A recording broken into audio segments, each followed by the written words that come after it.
संपूर्ण देशवासियों ने जिस तरह से आज स्वतंत्रता दिवस मनाया है, शायद जिंदगी में पहली बार ऐसा स्वतंत्रता दिवस मनाया होगा, जीवन में पहली बार।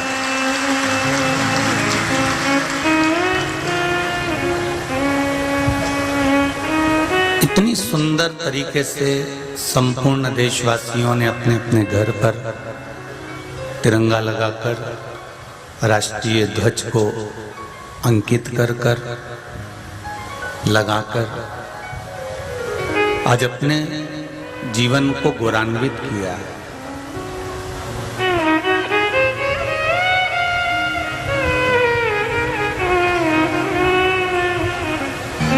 आज संपूर्ण देशवासियों ने जो अपने अपने घर पर तिरंगा लगाया है, उससे ये महसूस होने लगा है कि हम भी किसी से कम नहीं हैं और अपने आप में एक गौरव, अपने आप में एक आनंद की अनुभूति हुई।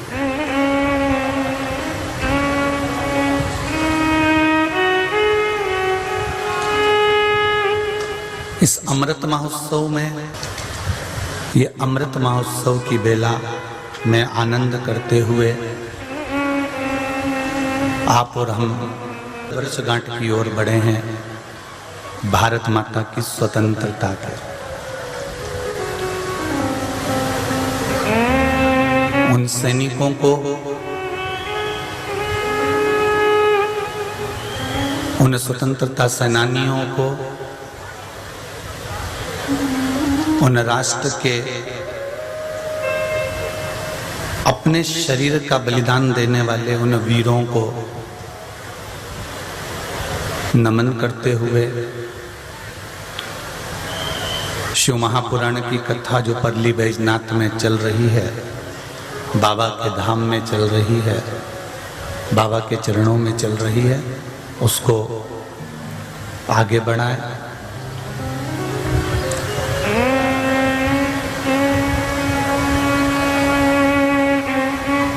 बहुत छोटा सा जीवन है मनुष्य का,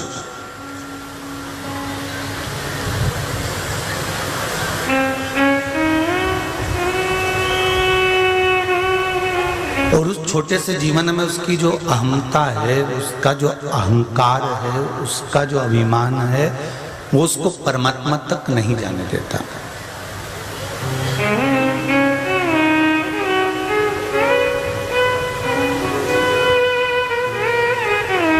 पर कहीं जीवन में एक मौका मिले भगवान की भक्ति करने का, भजन करने का, शिव महापुराण की कथा श्रवण करने का, तो प्रयास करना और भगवान को धन्यवाद देते रहना कि प्रभु आपने हमको ये मौका दिया।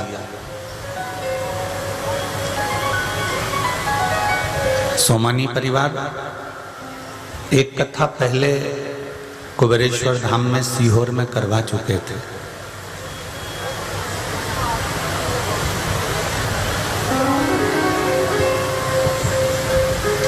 सोमानी जी के पुत्र और सोमानी जी की इच्छा कि गुरुजी 12 ज्योतिर्लिंग में 12 ज्योतिर्लिंग के अंतर्गत मुझे शिव महापुराण की कथा करवाना है। ये सोमानी जी और इनके पुत्र का भाव है। तो हमने कहा सोमानी जी शुरुआत आपके परली बैजनाथ से ही प्रारंभ करिए, ये शिव कृपा बाबा करुणा सागर की करुणा से हो।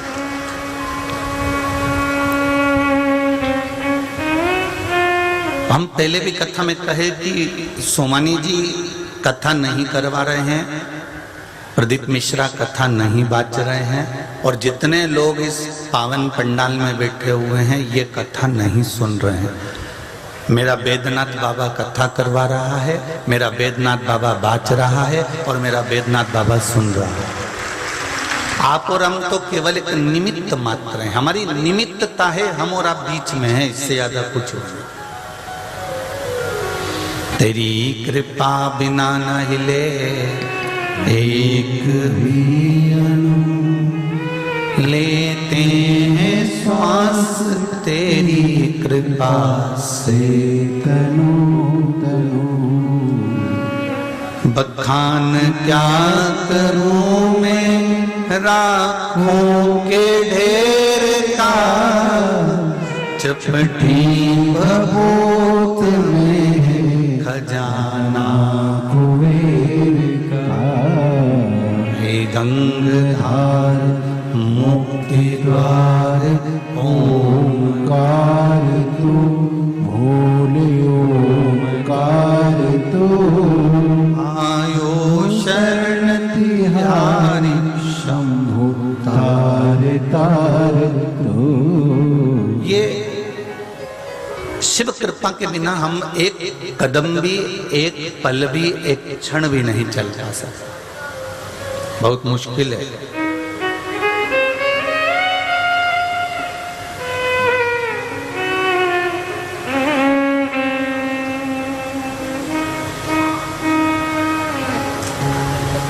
एक प्रार्थना भगवान से रोज करा करो। सुन लो परली बैजनाथ वाला जरा अच्छे से। बैजनाथ कथा सुनने के लिए आए हो ना, तो यहाँ से कुछ लेकर जरूर जाना हो।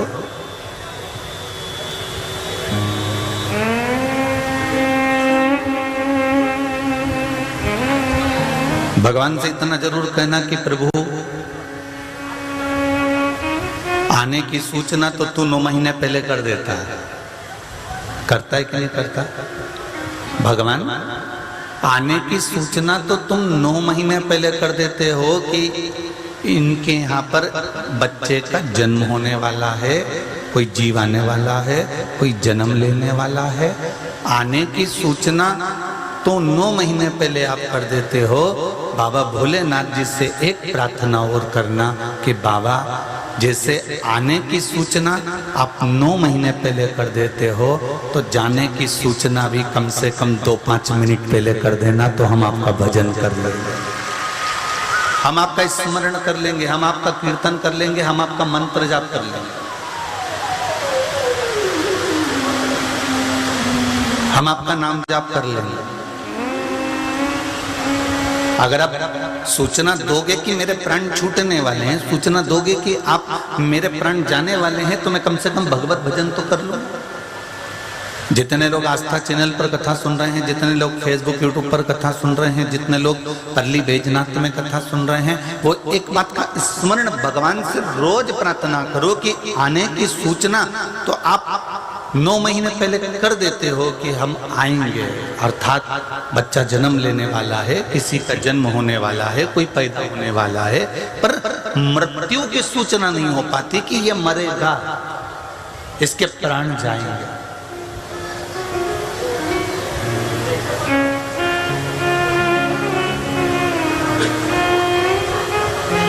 ये मृत्यु की सूचना भी हमको हो।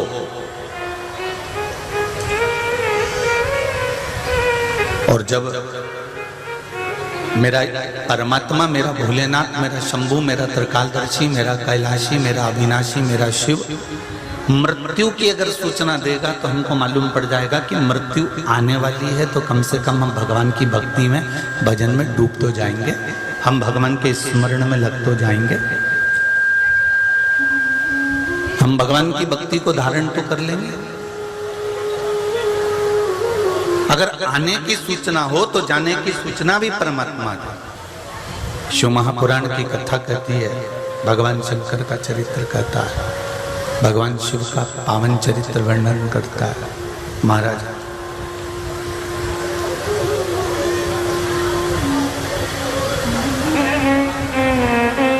संपूर्ण शिव महापुराण की कथा के अंतर्गत एक बात बहुत सुंदर है कि शिव के परिवार में, भगवान शंकर के परिवार में जोड़ना सिखाया है।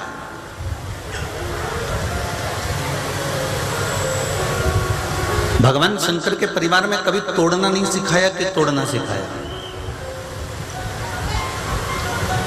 शंभु शरणे परि मांगू घड़ी घड़ी दुख काहू दया करी ने दर्शन आपो दया करी ने दर्शन आपो।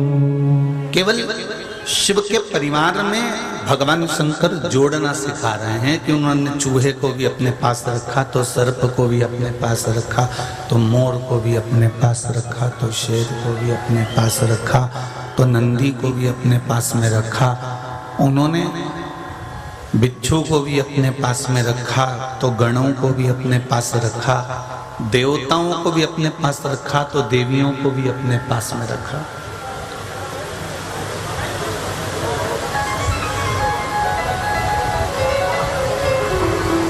बैद्यनाथ जी के मंदिर में जब अपन जाते हैं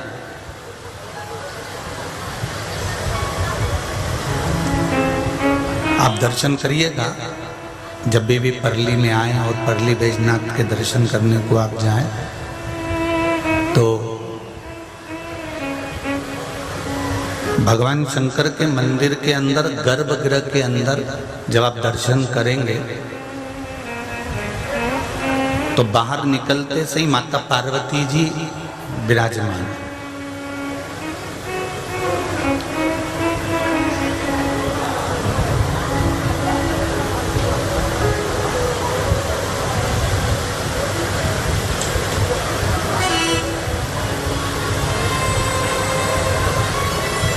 बिल्कुल बाहर बैठी हुई एकदम गेट और गेट के अरे बोलो तो पास में। तुम्हारे अंदर जाने की सूचना सबसे पहले पार्वती जी दे देती हैं कि कमला आई है और अंदर प्रवेश कर रही है, जल चढ़ाने आई है, अभिषेक करने आई है, शिव जी को रिझाने के लिए आई है। जितने भी दुनिया में मंदिर हैं सारे मंदिरों में पार्वती जी अंदर हैं। परली बैजनाथ में और काशी में पार्वती जी मंदिर के बाहर।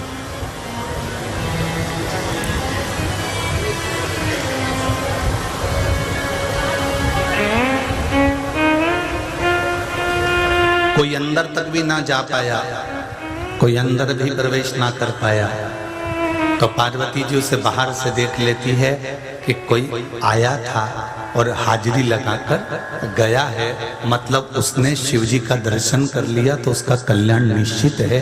ये पार्वती जी एक मोहर लगा देती हैं, माता पार्वती जी एक सील लगा देती हैं कि कोई आया और जल चढ़ाकर पूजन कर कर गया है, शिव आराधना कर कर गया है। संपूर्ण परिवार शिव जी का।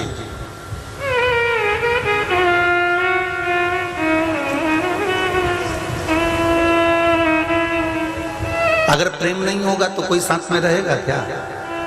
अरे बोलो तो जम के नहीं रहेगा ना। प्रेम है तो चार भाई एक साथ रह रहे हैं, प्रेम है तो ननंद साथ में रह रही है, प्रेम है तो देवरानी जेठानी साथ रह रही है, प्रेम है तो सास ससुर साथ रह रहे हैं। प्रेम नहीं होगा तो कौन साथ में रहेगा? शिव महापुराण की कथा शंकर जी के चरित्र कहता है कि जितना मनुष्य ने जन्म जीवन दिया है, मनुष्य का जो जीवन जितना मिला है, मानव का शरीर जितना मिला है, इसको प्रेम से रहिए।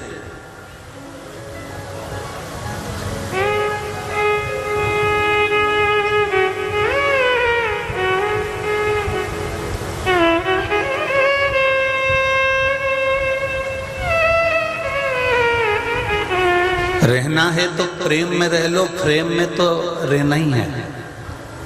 आज नहीं तो कल फ्रेम देखिए फोटो की, अरे बोलो तो जम के रहना है तो प्रेम से रहो, नहीं तो एक ना एक दिन तो जम के तो बोलो फ्रेम में तो रहोगे। पर प्रेम में रहने से अच्छा है कि अरे बोलो जम के जरा प्रेम से रहना।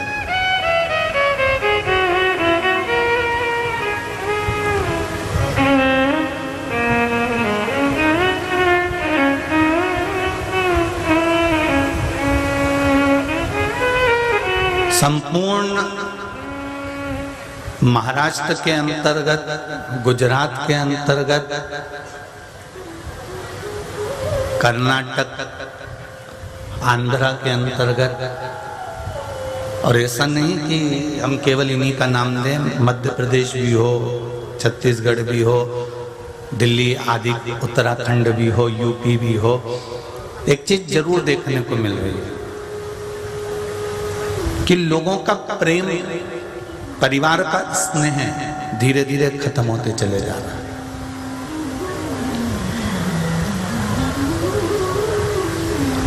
शिव महापुराण की कथा कहती है कि आप अगर शंकर का आराधना कर रहे हो, शिव की अर्चना कर रहे हो, शंकर के मंदिर जा रहे हो, शंकर भगवान पर एक लोटा जल अगर समर्पित कर रहे हो, तो पहले देवाधिदेव महादेव से यही मांगना कि हमारा परिवार में आपस में प्रेम बना रहे।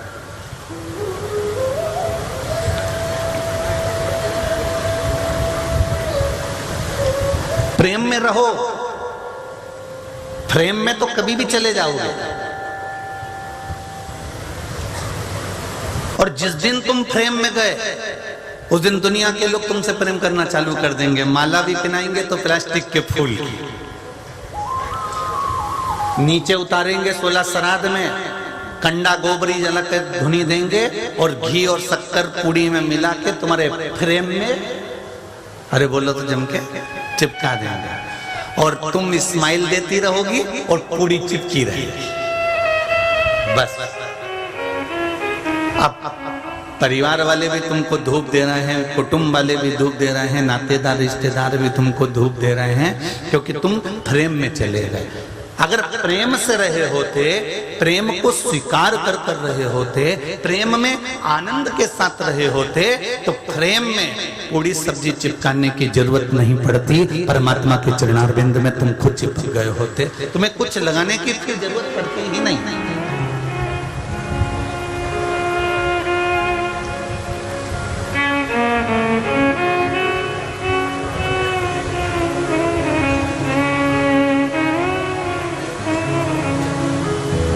वो कहते ना,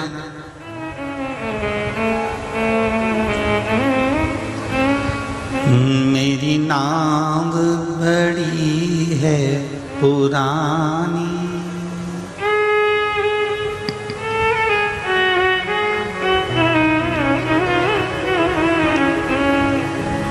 डूबने की है इसकी कहानी।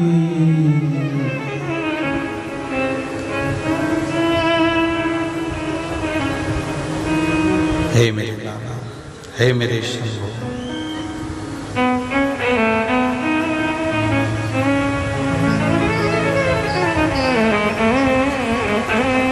मेरे दीन बंधु भगवान रे, तुम नंदी चढ़ कर जब घोड़ा मिले ना गाड़ी, चलने की हो तैयारी, मेरी सैया छूटे भोलेनाथ, तो तुम नहीं आए कर आ जाना। मेरे दीन बंधु भगवान रे, नंदी पर चढ़ कर आ जाना।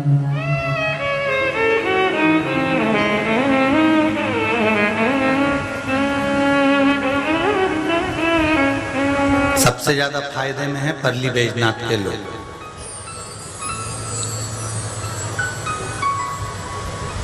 सारे शंकर जी के मंदिर में एक नंदी होता है, तुम्हारे यहाँ बैजनाथ बाबा के मंदिर में 3-3 है।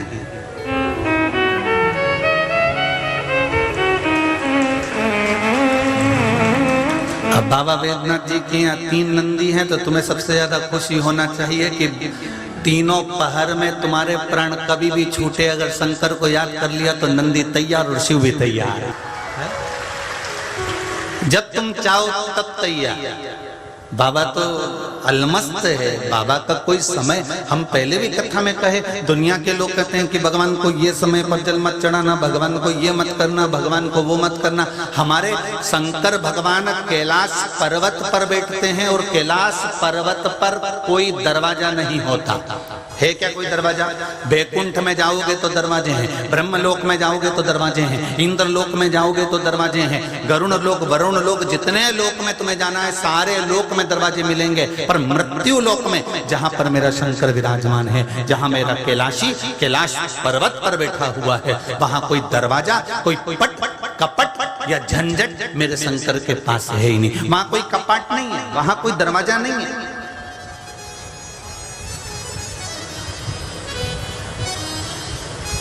वो तो कहता है कि जब तुम्हारा मन पड़े, जब तुम्हारा चित्त पड़े, जब तुम्हारी वृत्ति हो जाए, जब तुम्हारा दिल कर जाए, तब तुम मेरे पास आ जाओ।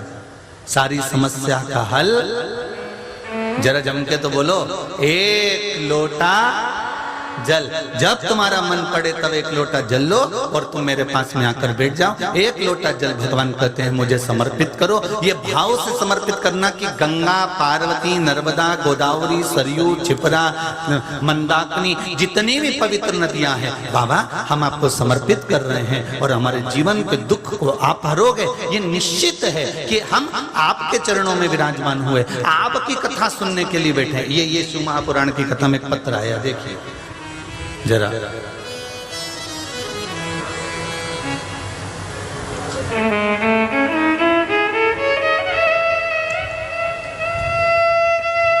आजादी के अमृत महोत्सव की बहुत बहुत बधाई गुरुदेव। श्री शिवाय नमस्तुभ्यम। मेरा नाम दिनेश देवीदास परदेसी है। मैं छत्रपति संभाजी नगर औरंगाबाद महाराष्ट्र से आया हूँ। कहीं बैठे हो तो अपना हाथ हिलाएं एक बार। जहाँ कहीं भी बैठे हो दोनों हाथ एक बार जरूर हिलाएं।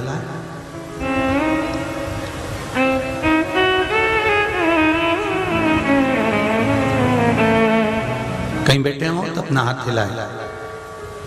गुरुजी मैं 2021 से शिव महापुराण की कथा आस्था चैनल और YouTube द्वारा सुनते आ रहा हूँ। दिसंबर 2018 में नौकरी छूटने के वजह से कर्जा बहुत हो गया था। जून 2021 में YouTube पर शिव स्तोत्र चर्चा करते हुए, शिव चर्चा करते हुए आपका एक शिव पुराण की कथा वीडियो सामने आ गया। उसे सुनने के बाद जैसे ऊर्जा मिलने लगी और उसी दिन से कथा सुनने लगा। जब से मेरे जिंदगी में धीरे धीरे बदलाव आने लगा। इसका एक उदाहरण यह है कि बाबा की कृपा से जब एक लोटा जल चढ़ाना प्रारंभ करा, 1 जनवरी 2022 को जब प्रदोष काल के समय मुझे बाबा की कृपा से जॉब वापस मिल गया और मेरी नौकरी फिर लग गई। मेरा कर्ज उतरना धीरे धीरे शुरू हो गया गुरुजी। अब थोड़ा सा बाकी है, बाबा वो भी पूर्ण उतार देगा।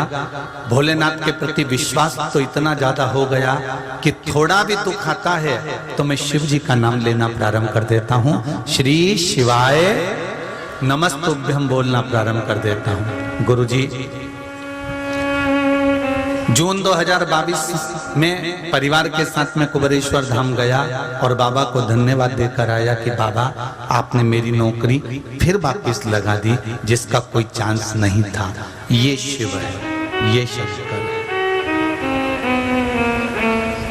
आप शिव की आराधना कर रहे हैं, आप शिव से हृदय की बात कर रहे हैं, आप शंकर से अपने मन की बात, अपने चित्तवृत्ति की बात, अपने दिल की बात, अपने हृदय की बात बाबा देवादिदेव महादेव से कर रहे हैं। और उससे कहते कहते दिल से एक लोटा जल अगर आप समर्पित कर रहे हैं, किसी भी शिव मंदिर में जाकर, कहीं पर भी शंकर के मंदिर में जाकर एक लोटा जल अगर आप समर्पित कर रहे हैं तो ये निश्चित है वो सुनेगा जरूर। थोड़ा समय लग सकता है, थोड़ा देरी हो सकता है, पर हमारी चित्त वृत्ति हमको छोड़ना नहीं, हमको नहीं छोड़ना। कई लोगों की आदत रहती है, एक बार पशुपति व्रत करा, बाबा ने नहीं सुना, उसने दूसरा करा, नहीं सुना। थोड़ा रुको, एक व्रत करने के बाद 2-3 महीना रुकने के बाद फिर दूसरा व्रत करना चाहिए। 2-3 महीना जरा बाबा से इंतजार तो करो, बाबा देगा जरूर। हो सकता है आपको पहले कथा में कहा कि दुख की जो फाइल होती है, कोई मोटा सा रजिस्टर है, बहुत मोटी फाइल है, तो उसको छुपाने में, उसको हटाने में, उसको दबाने में थोड़ा समय तो लगता है। तुमने तो डायरेक्ट जाकर कह दिया नहीं बाबा मेरी फाइल खत्म करो, समाप्त करो, तो बाबा भी तो कहेगा थोड़ा समय लगेगा, तू रुक तो सही, अब तू मेरे पास में आया है, मैं नाम काटूंगा, फाइल छुपाऊंगा, थोड़ा समय तो लगेगा। इतनी देर में तो तुम तुरंत, आज के व्यक्ति को तो तुरंत जवाब चाहिए, नहीं हुआ तो इन्होंने सोचा भाई काम करते हैं, दूसरी जगह चले जाते, दूसरी से तीसरी जगह चले जाते, तीसरी से चौथी जगह चले जाते हैं, लोग भटकते चले गए, और जहां जहां भटकते भटकते भटकते भटकते एक दिन ना जाने कौन से पाखंड में जाकर पड़ जाते हैं कि जहां पर केवल लूटा जाता है, खसोटा जाता है, जहां केवल तुमसे अर्चन किया जाता है और किसी न किसी रूप में तुम्हें जाल में फंसाकर तुम्हारे धन को एकत्रित कर लिया जाता है। ऐसे पाखंड में हम फंस जाते हैं। हम परमात्मा को छोड़ देते हैं तो पाखंड की ओर चले जाते हैं।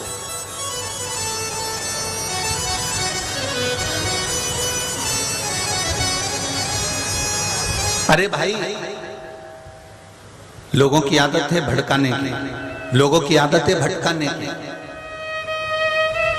एक कुआं, एक बावड़ी, उस कुएं बावड़ी में पानी है 30 फीट पर, तुम रस्सी लाए 50 फीट की, उसमें बाल्टी बांधी, तुमने कुएं में डाली, और कुएं में बावड़ी में जैसे डाली, उस रस्सी को मान लो 50 फीट रस्सी लेकर आए और 25 फीट नीचे चली गई, और 25 फीट नीचे जाने के बाद 25 फीट रस्सी तुम्हारे पास में रह गई। इतने में किसी ने आकर कह दिया काय को थक रहे हो, क्यों मेहनत कर रहे हो, क्या करोगे थक कर, क्या करोगे मेहनत कर कर, सिर में पसीना आ रहा है, रस्सी छोड़ दो, जाने दो पानी को, मन नल लगाए वहां से पी लेना, आगे नल लगा हुआ है वहां जाकर पी लो, चलो छोड़ो इसको, चलो समाप्त करो इसको, छोड़ दीजिए। और किसी व्यक्ति ने किसी व्यक्ति का कहना मानकर उस रस्सी को छोड़ दिया। अब वो रस्सी छूट गई, रस्सी गई, बाल्टी गई, पानी में समाप्त हो। अब 25 फीट तो तुमने नीचे डाल दी थी, बची कितनी थी, जम के तो बोलो, मात्र 25 फीट रस्सी और बची थी। अगर वो 25 फीट रस्सी तुम और डालकर पानी खींच कर धीरे धीरे धीरे धीरे लेकर आते तो हंडा भी भरा जाता, मटका भी भरा जाता, बाल्टी भरकर पानी अपने घर भी ले जाते, रस्सी भी घर ले जाते, बाल्टी भी घर ले जाते और पानी भी घर ले जाते। पर तुमने दूसरे के कहने पर आकर वो रस्सी को छोड़ दिया, बाल्टी भी चली गई, हंडा भी चले गया, पानी भी चले गया। उसी तरह हमारी आदत है, हमने एक व्रत करा, काम नहीं हुआ, हमने एक लोटा पानी चढ़ाया, काम नहीं हुआ, हमने थोड़ा सा भगवान की आराधना करी, काम नहीं हुआ, तो हमने पूरी की पूरी रस्सी छोड़ दी। हमने कहा अब तो शंकर जी की मंदिर जोंगी नहीं, चाहे कुछ भी हो जाए, पूरी रस्सी एक बार में छोड़ दो। अब पूरी रस्सी एक बार में छोड़ दी। अब भगवान इंतजार में बैठा था कि बस 25 फीट और बची है, कर संघर्ष, कर संघर्ष, कर्म करेगा, संघर्ष करेगा, 25 फीट की रस्सी और बची है, कर मेहनत और जैसे ही 25 फीट की रस्सी और जाएगी, बाल्टी भरा जाएगी और तो खींच लेना, तेरे पास आ जाएगी। पर कर्म नहीं कर पाया, संघर्ष नहीं कर पाया, मेहनत नहीं कर पाया, और फिर वो रस्सी को छोड़कर बुरे कर्म में लग गया। मत बुरे कर्म कर बंदे वरना पछताएगा, भगवान की आंखों से तू बच नहीं पाएगा, तो बच नहीं पाएगा। अरे ओ अज्ञानी मत करना नादानी।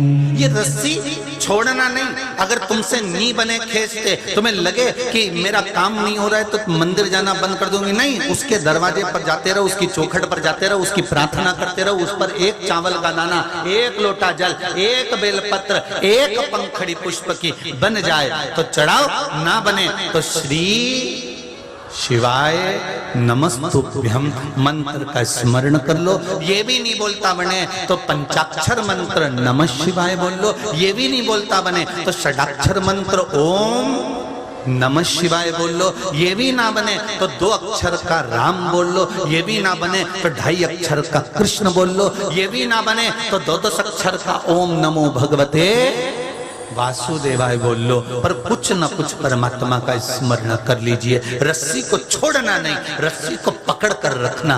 बाल्टी भराएगी जरूर और खींच कर लेकर फिर हम जाएंगे तो बाल्टी, रस्सी और हंडा सब भरा मिलेगा, सब कुछ।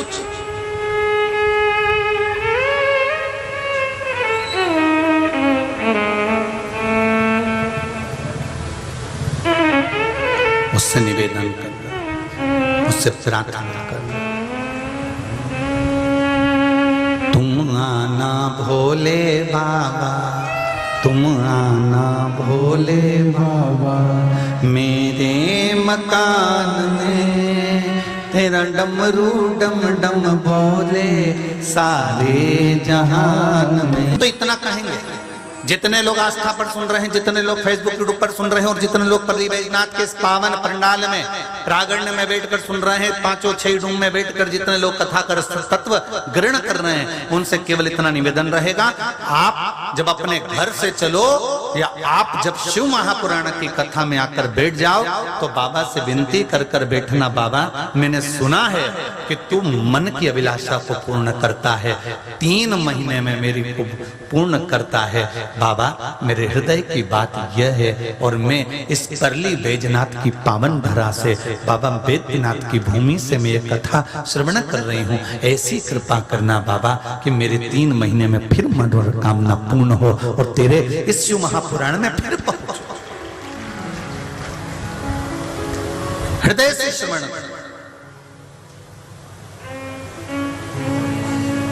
शिव महापुराण के अंतर्गत दिखावा नहीं करना, दिल से सुनना। जहां जगह मिल जाए, जैसी जगह मिल जाए और जैसा श्रवण करने को मौका मिल जाए, उतनी देर बैठकर कथा के रस तत्व को ग्रहण करो।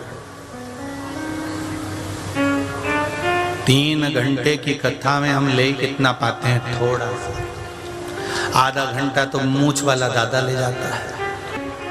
भगवत स्मरण हो जाए, थोड़ा कीर्तन भजन हो जाए, थोड़ा बहुत मंत्र जाप हो जाए, मिला कितना? ये उसी में का है कि तुम रोज भोजन कितना करते हो?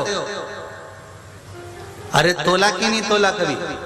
आज शाम को घर जाके तोल लेना कि भोजन कितना करते हो। 2-3 रोटी तो खाते होगे। अरे बोलो तो जम के रे। मुझे लग रहा है पल्ली बैजनाथ वाले बड़े चुपचाप बैठे हुए एकदम शांति से। तुम तो बिल्कुल ऐसा मत बैठो हैं कि किसी ने तुम्हें मार ठोक के बिठाया है। तुम तो बढ़िया खुश होकर अलमस्त होकर बैठो कथा में है। तुम्हें ये नहीं सोचना है कि कौन क्या कहेगा। आग लगे बस्ती में, अपन रहो मस्ती में, क्या किसको रोइए चादर तान के सोइए। अपने को टेंशन वेंशन नहीं लेना, अपन तो टेंशन दूसरे को दो पर अपन मत लो। अपने चक्कर में दूसरे की बीपी चालू हो जाए ना, वो चलेगा, पर अपना बीपी लेवल में रहना चाहिए। तुम लोग तो मस्त जिंदगी जिए, अलमस्त। घर जाओ ना तो थोड़ा भोजन तोल लेना है। 2-3 रोटी तो सभी खाते होंगे, 2 नहीं खाते होंगे, 3 खाते होंगे, 3 नहीं खाते होंगे तो 1 खाते होंगे। इतनी सी दाल, इतनी सी सब्जी, इतना सलाद, इतना पापड़, इतना चावल, इतना मीठा, सब तोल लेना 100-150 ग्राम के करीब में हो जाए। बोलो री जी। और जो ज्यादा खाता होगा तो 200 ग्राम। 2-3 रोटी ज्यादा बढ़ा दो, चावल की मात्रा और बढ़ा दो, तो कितना हो गया? अरे बोलो 200 ग्राम। अब 200 ग्राम तुमने भोजन किया, 200 ग्राम भोजन। जितने टीवी पर सुन रहे हो, जितने फेसबुक यूट्यूब पर सुन रहे हो, जरा समझ लेना हो, 200 ग्राम भोजन में से तुम्हारे शरीर में गया 200 ग्राम, बचा कितना? पूरा 200 ग्राम शरीर में रह गया क्या? नहीं, पानी भी उसमें जुड़ा है, भोजन भी उसमें जुड़ा है। तो मालूम पड़े ये 200 ग्राम में से मलमूत्र के अंतर्गत पूरा चले गया। मात्र 200 ग्राम में से 20-25 बूंद खून की बन पाती है। कितनी? किसी डॉक्टर से पूछना कि 200 ग्राम हम सवेरे भोजन करते हैं, इससे कितना खून बनता है, तो वो कह देगा 25 बूंद, 20 बूंद, 30 बूंद से ज्यादा खून नहीं बनेगी। शाम को भोजन करा तो भी 20-25 बूंद। अब 25 बूंद तुम्हारा खून बना तो क्या 25 बूंद खून तुमको पूरी एनर्जी दे देगा क्या? नहीं, तुम्हें बल देने के लिए, पावर देने के लिए वो 25 बूंद का भी एक बूंद बन पाता है। 25 बूंद में से भी एक बूंद तुमको बल प्रदान करता है, तुम्हें पावर प्रदान करता है और तुम्हारे चित्त वृत्ति हृदय तेज उत्पन्न करता है। एक बूंद।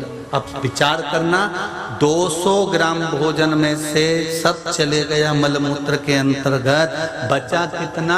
मात्र 20-25 बूंद। और 25 बूंद में से भी बल कितने से मिला? केवल एक बूंद से। उसी तरह 3 घंटे की कथा क्या पूरी तुम्हारे अंदर रह गई? नहीं, यहाँ से सुनी, यहाँ से निकाल दी, बची कुची थी झटकार दी, थोड़ी बहुत एक आध बूंद कान में पड़ी की पड़ी रही। वो एक बूंद जो पड़ी वो परमात्मा से मिला था।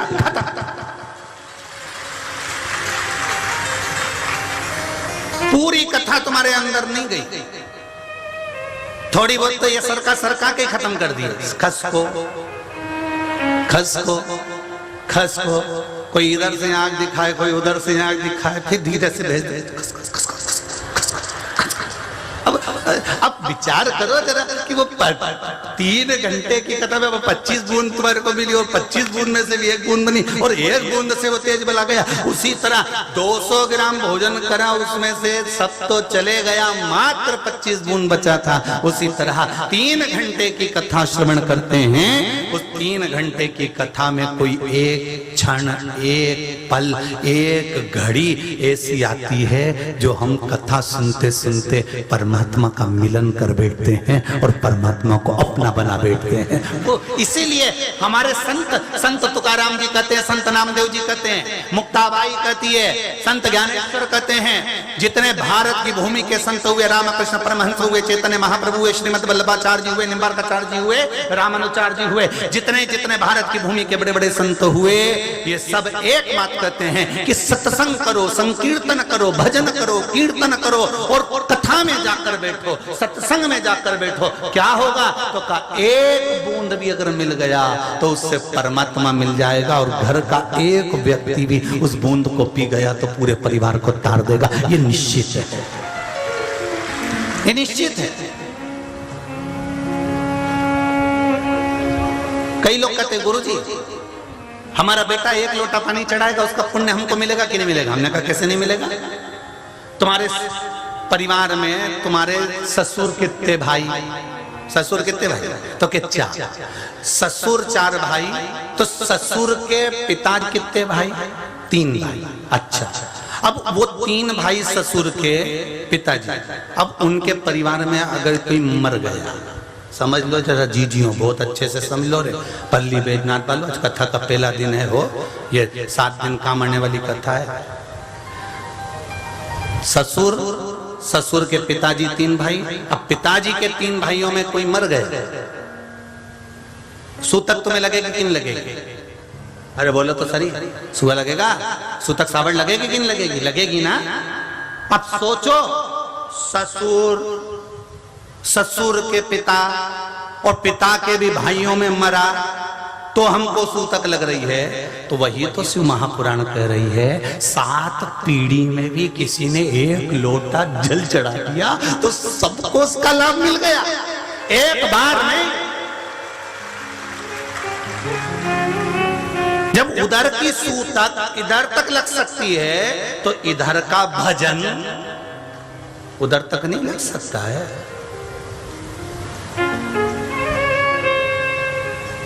एक बूंद भी अगर हमें परमात्मा का भजन मिल रहा है तो उससे हमारा जीवन के साथ। कथा में जाओ, सत्संग में जाओ, भजन में जाओ, कीर्तन में जाओ, मंत्र स्मरण में जाओ।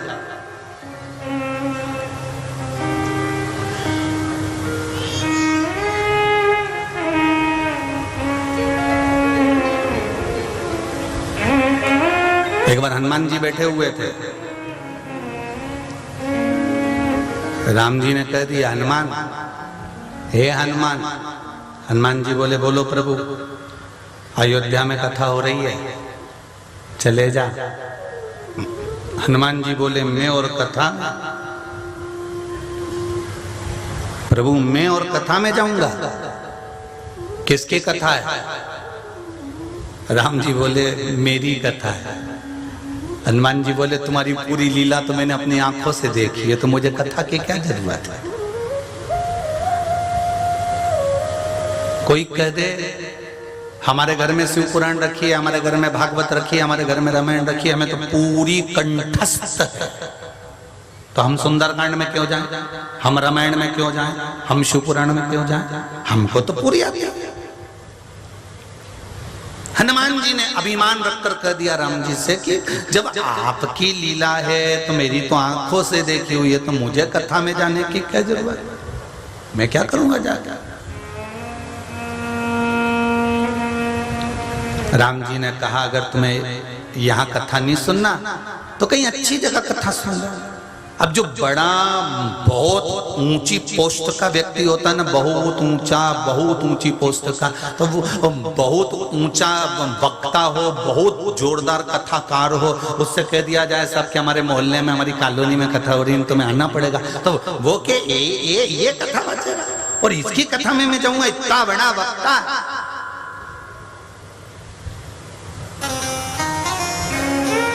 अब हनुमान जी भी कोई छोटे मोटे भक्त थे क्या? हनुमान जी भी कोई छोटे मोटे भगत थे क्या? बहुत बड़े वक्ता और बहुत बड़े भक्त। तो हनुमान जी ने थोड़ा सा अभिमान रखकर कह दिया मैं और ये छोटी मोटी कथा में जाऊं। तो राम जी ने कहा तू बड़ी कथा में चले जा, काकभूषुंडी जी श्रवण करा रहे हैं, तू जाके सुन ले गरुड़ जी की कथा। ठीक है, हनुमान जी वहां पहुंच गए और राम जी का नाम लेकर बैठ गए कथा सुनने। इतने में काकभूषुंडी जी ने कह दिया। हनुमान जी सीता जी का पता लगाने के लिए गए।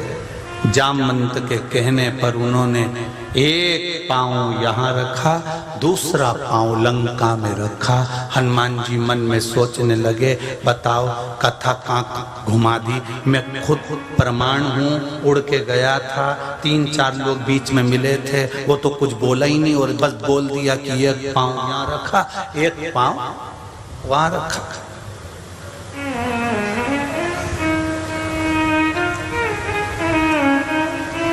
और हनुमान जी जैसे ही लंका में पहुंचे, सीता जी से मिले जुले, उन्हें लोगों ने बंदी बना लिया। हनुमान जी ने फूंक मारी और अपने मुंह से अग्नि प्रकट करके पूरी लंका को जला दिया, पूरी लंका को जला दिया। अब हनुमान जी तो सुन रहे, तो सुन के हनुमान जी को तो बेचैनी हो गई। पूंछ में हमारे कपड़ा बांधा, तेल हमारी पूंछ में डाला, आग हमारी पूंछ में लगाई, हमने पूंछ से लंका जलाई, और ये महाराज तो प्रवचन में कह रहे कि हनुमान जी ने फूंक मारी और लंका जल गई। हनुमान जी वापस आ गए। राम जी ने पूछा क्यों हनुमान, कथा सुनिया? हनुमान जी बोले हाँ सुनिया है। तो ऐसा मुंडा बिगाड़ के क्यों बोले? हनुमान भगवान की कथा में, भजन में, कीर्तन में, मंदिर में, देवालय में माताएं अगर घर में व्रत कर रही है, तीज का व्रत कर रही, चतुर्थी का व्रत कर रही, पंचमी का कर रही, छठ का व्रत कर रही, बहुओं से निवेदन है मुंह कभी मत सड़ाना।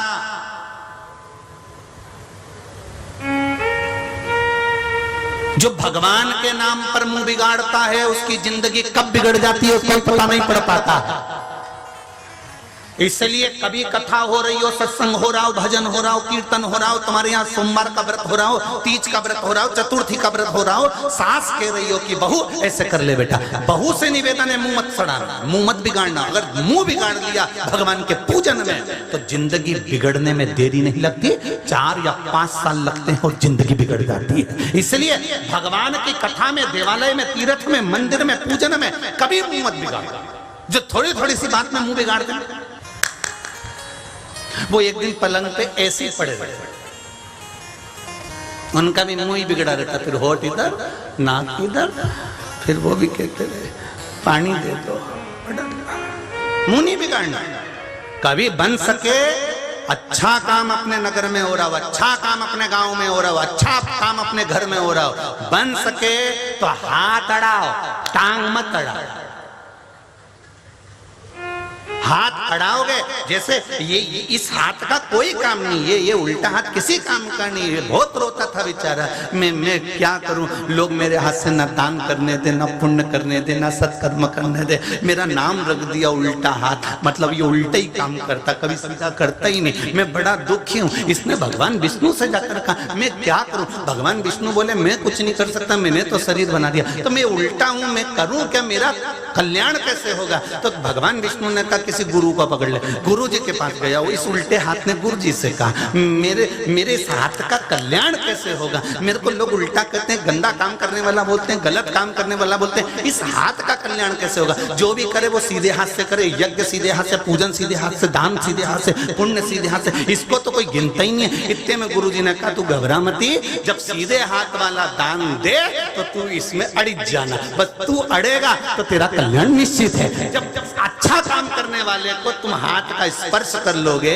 अच्छे काम करने वाले का साथ पकड़ लोगे, तो तुम्हारा भी उद्धार निश्चित है। इसीलिए शिव पुराण कह रही है बन सके तो हाथ अड़ाओ, टांग बोलो तोरी जीजियो, जीजा हूं भी बोल दो, टांग नहीं। बन सके अच्छा काम करो, बन सके सत्कर्म करो, बन सके भला काम करो, ना बन सके मत। हनुमान तू मुख बना रहा, मुख बना।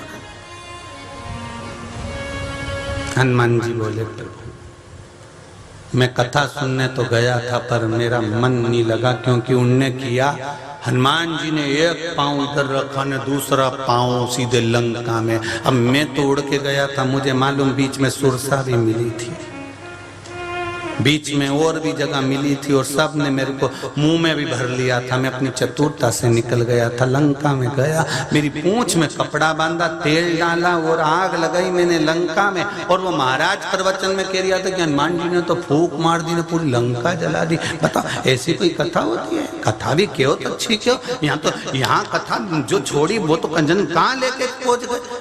बताओ ये कोई कथा होती है? पूछ का तो वर्णन ही नहीं कहीं। राम जी बोले हनुमान तुझे अब क्या समझाऊं।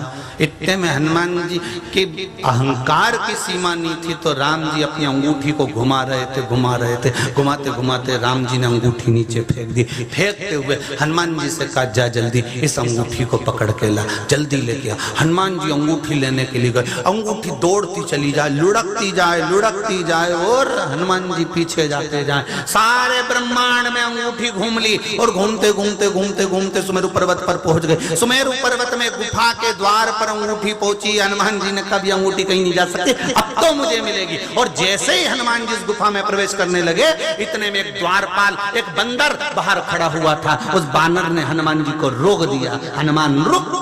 हनुमान जी ने कहा तुम कौन? तो कि मैं बानर हूं, मुझे अंदर जाना है। बानर कहता अंदर नहीं जा सकते, अंदर हमारे सरकार बैठे हुए हैं, हमारे स्वामी बैठे हैं। तुम्हारे स्वामी का नाम क्या है? हनुमान जी ने पूछा तो बानर बोला मेरे हनुमान जी का नाम, मेरे अंदर स्वामी का नाम तो राम भक्त हनुमान है। हनुमान जी हंसने लगे। हनुमान तो बाहर खड़ा और ये कह रहा अंदर बैठे। तुम मुझे जानते नहीं हो, मैं वही हूं जिसने पूंछ से लंका में आग लगाई थी। बंदर बोला शांति से खड़े रहो, जब तक हमारे स्वामी से पूछ कर आएंगे, वो कहेंगे तो अंदर आने देंगे, तो नहीं आने देंगे। वो अंदर गया। हनुमान जी स्वामी जी के पास में जाकर कहा सिंहासन सोने का रतन जड़ित जिस पे हनुमान जी बैठे हुए थे गदा लेकर। हनुमान जी से पूछा स्वामी एक बानर आया है, हनुमान नाम बता रहा है, कहो तो अंदर आने दो। सिंहासन पर बैठे हुए हनुमान जी ने कहा आने दो, वो इस कल्प का हनुमान है, उसको आने दो। हनुमान जी आए। हनुमान जी ने जो हनुमान जी को देखा, देखते से पूछा आप कौन हो? तो कहा मेरा नाम हनुमान है, मैं राम भक्त हूं। तो मेरा नाम भी तो हनुमान है। हनुमान जी ने सिंहासन पर बैठकर हनुमान से कहा मैं मानता हूं कि तुम इस कल्प के हनुमान हो, हम दूसरे कल्प के हनुमान हैं। यहां अंगूठी आई थी। सिंहासन पर बैठे हुए हनुमान जी ने कहा इस कुंड में अंगूठी पड़ी है। हनुमान जी जो कुंड की ओर गए तो कहा इतनी सारी अंगूठियां, तो मेरी अंगूठी कौन सी है? सिंहासन पर बैठे हुए हनुमान जी ने कहा, राम जी लीला करते हैं, जब जब हनुमान को अहंकार आता है एक अंगूठी उठा के फेंक देते हैं। ये अंगूठियों का जो ढेर लगा है ये हर कल्प की अंगूठी है। हनुमान कोई एक कल्प में नहीं हुआ, हनुमान एक युग में नहीं हुआ, राम एक कल्प में एक युग में नहीं हुआ, कथा एक कल्प की या एक युग की नहीं होती। ना जाने कितनी बार राम का जन्म हुआ, ना जाने कितनी बार हनुमान का जन्म हुआ, ना जाने कितनी बार देवता प्रकट हुए, कितनी बार शिव महापुराण की कथा का स्मरण, शंकर की अनेक कथा है तो राम की अनेकों अनेक कथा है तो हनुमान की अनेकों अनेक कथा है।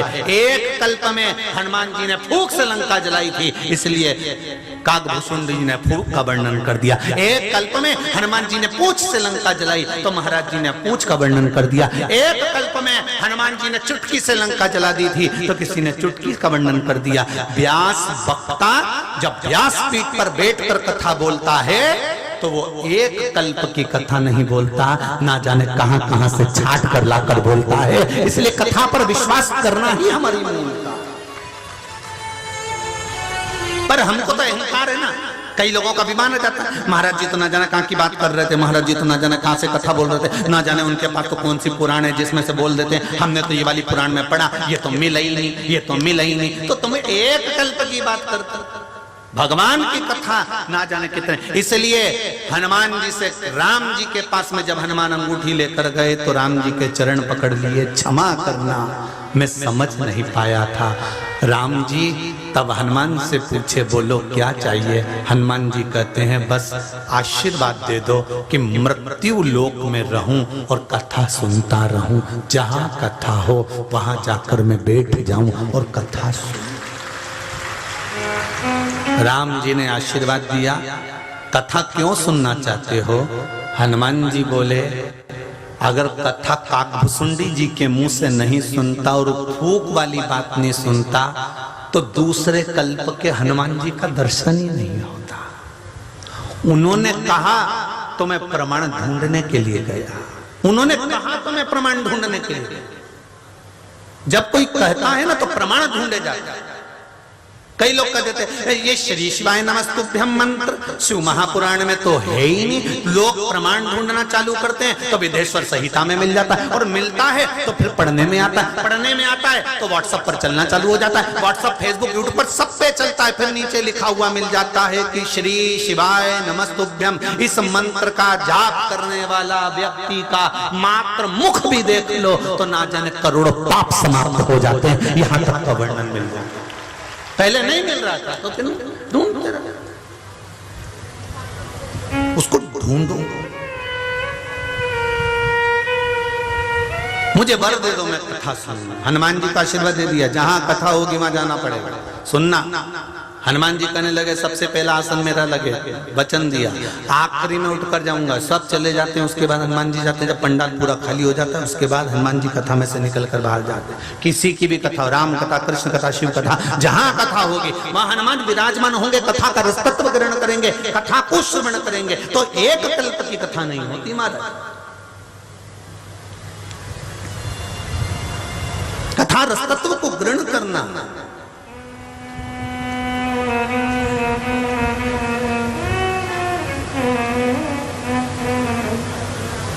एक कल्प से मतलब नहीं, एक युग से मतलब नहीं, ना जाने कितने कितने कितने कितने युग हुए होंगे, कितने।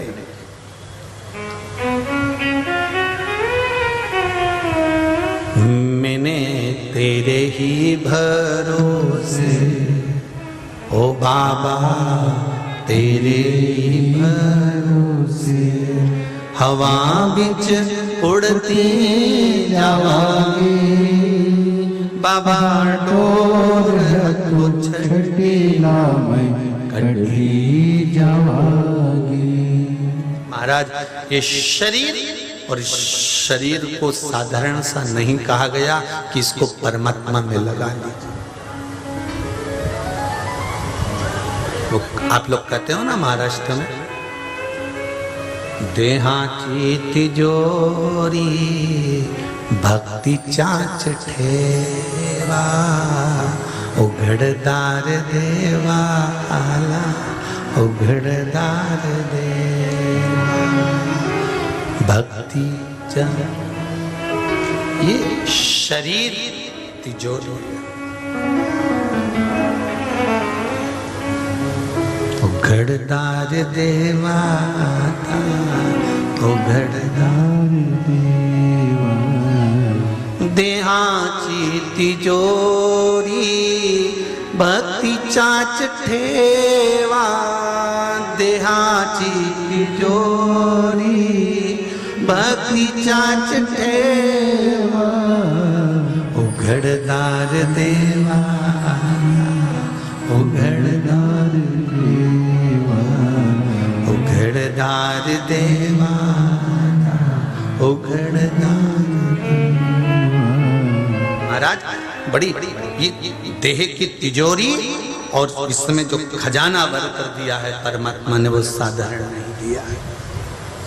एक क्षण का सत्संग, एक क्षण का भजन, एक क्षण का कीर्तन, एक क्षण का मंत्र जाप जीवन का कल्याण कर, जीवन को सुख प्रदान कर।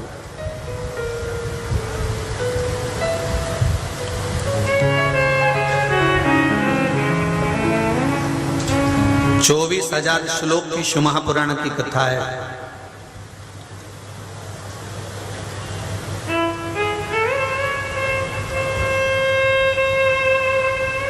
एक शब्द भी हमारे भीतर उतर गए और हम जान गए शिव मिल गए। एक शब्द भी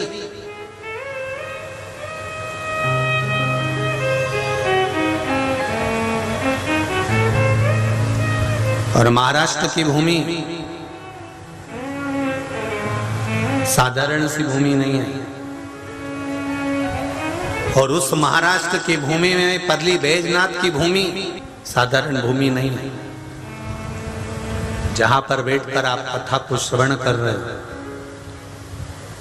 आस्था चैनल, फेसबुक, यूट्यूब पर भी जो कथा सुन रहे हैं उनसे निवेदन करूंगा कि परली बैजनाथ की कथा है और अभिषेक शिव महापुराण है। आज तो कथा का प्रथम दिवस है। जब हम कथा के मध्य में प्रवेश करेंगे प्रतिदिन, तो हमको यह ज्ञात होना चाहिए कि हल्दी का जल शिव को चढ़ाने से, चंदन का जल शिव को चढ़ाने से, काली तिल का जल, दुर्वा का जल, डाब का जल शिव को चढ़ाने से, मात्र एक वृक्ष की पत्ती का पानी शिव को चढ़ाने से, जब किडनी लीवर तक काम नहीं कर रहा हो, डायलिसिस तक चल रहा हो, तो मात्र दुर्वा का जल शिव को चढ़ाने से क्या लाभ प्राप्त हो सकता है। ये हम अभिषेक शिव महापुराण की कथा में श्रवण करेंगे। बहुत कर्जा हो गया, धन अपार चले गया, डूब गया, लोग पैसा खाकर चले गए। चले गया ना, ले गया ना, कर्जा हो गया ना, गया पैसा। शिव महापुराण में एक अभिषेक ऐसा वर्णन किया गया है शिव जी का कि मात्र वो समर्पित करने से गया हुआ धन भी वापस प्राप्त किया जा सकता। कोई सहज है शिव महापुराण कथा? और परली बैजनाथ वालों को मिली अभिषेक शिव महापुराण की कथा। एक अभिषेक, एक शंकर भगवान को मात्र जो समर्पित। अभिषेक का मतलब क्या होता है? अभी तक दुनिया के लोगों को यही नहीं मालूम होगा कि अभिषेक का मतलब क्या होता है। पार्थिव शिवलिंग का अभिषेक कर लो, मंदिर में जाकर शंकर जी का अभिषेक कर लो। अभिषेक का मतलब क्या हुआ? अभिषेक का मतलब है आत्मा और परमात्मा का मिलन।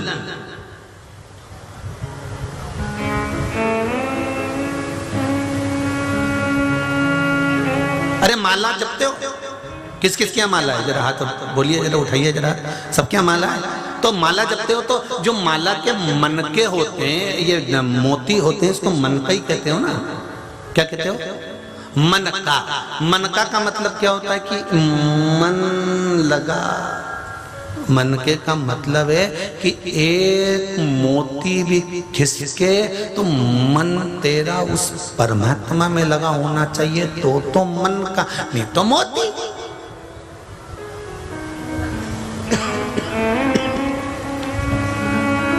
इसको कहते हैं मन का। मन तो लगाओ परमात्मा।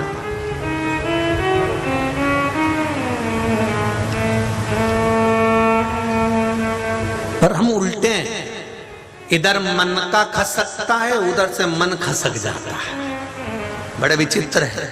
मन का खसका। और बैठी थी बड़ी आस लगा के मैं पूरी माला करूंगी, भगवान का भजन करूंगी, मेरे गुरु के नाम का माला करूंगी, फिर उठूंगी। सिर पे पल्लू मल्लू सब लईने बैठ गई और बैठी मन का खसका रही थी। इतनी देर में मन खसक गया।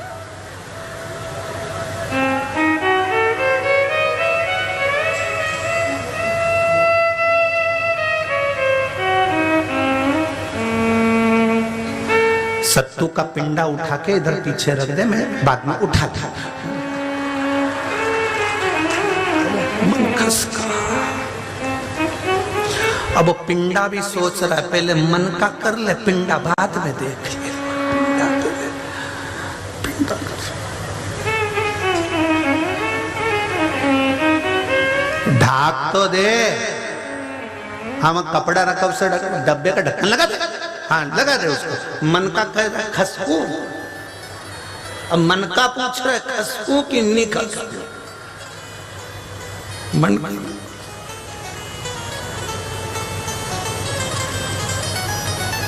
खसक रहा है। भगवान बोल रहे हैं कि ये मन को मन के से जोड़ लो तो ईश्वर मिलेगा। मालूम पड़े मन का ही मन का खसक रहा है और मन के साथ में मन भी खसक रहा है। न मन का मन से जुड़ पाया, न मन परमात्मा से जुड़ पाया, और वो सब धरा की धरा रह गया। तो फिर माला जपने से लाभ क्या हुआ? क्या पोथी पढ़ पढ़ जगमुआ पंडित भयो ना, कोई ढाई अक्षर प्रेम का पढ़े सो पंडित हो। फिर वही वाली बात आ गई, प्रेम में रहो, फ्रेम में तो कभी भी चले जाओगे, फोटो की फ्रेम में कभी भी मिल सकते हो, इसलिए प्रेम में रहो, फ्रेम में तो कभी भी चले जाओ। भजन में, और जब भजन में लगोगे, चित्त स्मरण वृत्ति, मन जब परमात्मा में रमेगा तो आनंद की अनुभूति अपने आप हो, अपने आप। 24,000 श्लोक में से एक श्लोक भी आपने शिव जी का लिया है, एक शब्द भी शंकर भगवान का पकड़ा है, एक शब्द के अनुसार भी आप शंकर भगवान को एक लोटा जल चढ़ा रहे हो, आप शंकर का गुणगान कर रहे हो, आप शंकर भगवान के मंत्र जाप को जप रहे हो, आप शिव को एक लोटा जल समर्पित कर रहे हो, तो उसका फल मिलेगा जरूर, वो खाली नहीं जा सकता।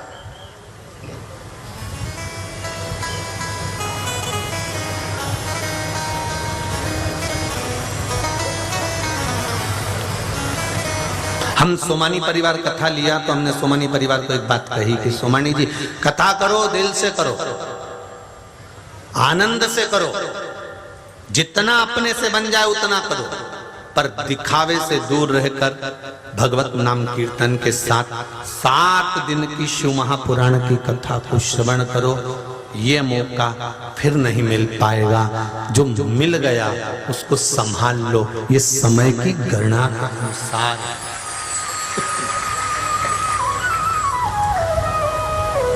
समय की गणना के अनुसार इसको संभालना है। महाराज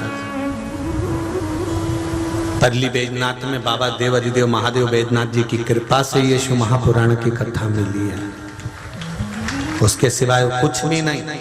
बड़ा मुश्किल है शिव महापुराण की कथा, राम कथा मिल जाएगी, भागवत कथा मिल जाएगी, गीता जी मिल जाएगी, तुम्हारा मन भी चले जाएगा, चित्तवृत्ति भी चली जाएगी, लग भी जाओगे, पर शिव महापुराण की कथा मिलना ये कुछ साधारण नहीं। स्वयं शिव कृपा करते हैं तब जाकर प्राप्त होती है, नहीं तो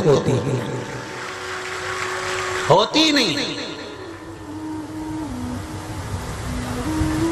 24,000 श्लोक में शिव महापुराण की कथा कहती है। देवराज नाम का ब्राह्मण, उस ब्राह्मण, भले वो ब्राह्मण कुल में जन्म लिया, ब्राह्मण के घर में जन्म लिया, पर गलत कर्म में लगा रहा। होते हैं ऐसे संसार में कई लोग उत्पन्न होते हैं जिनका मन भगवान में नहीं,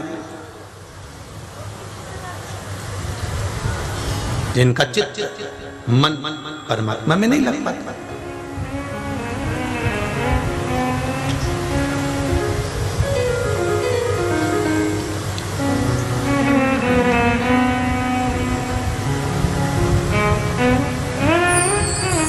रोज कई लोग कहते हैं प्रतिदिन शिव महापुराण की कथा आस्था चैनल पर रोज आती है, 1 बजे से 4 बजे तक टीवी खोलो तो रोज आती है, रोज सुनना चाहिए, प्रतिदिन धारण करना चाहिए। हम कहते हैं महाकाल का मंदिर रोज खुलता है, प्रतिदिन महाकाल का मंदिर खुलता है, पर नागचंद्रेश्वर महादेव का मंदिर केवल नाग पंचमी के दिन ही खुलता है।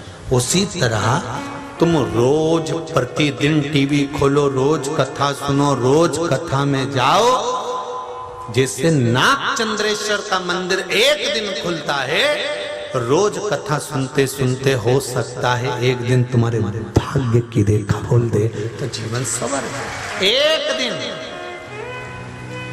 आप करो तो बस उस परमात्मा के स्मरण में, भक्ति में, भजन में, कीर्तन में, मंत्र जाप में, नाम जाप में आप रम जाओ, उसमें लग जाओ, उस जाप को, उस स्मरण को करते रहो। तेरे मंदिर में आना मेरा काम है और मेरी बिगड़ी बनाना तेरा काम।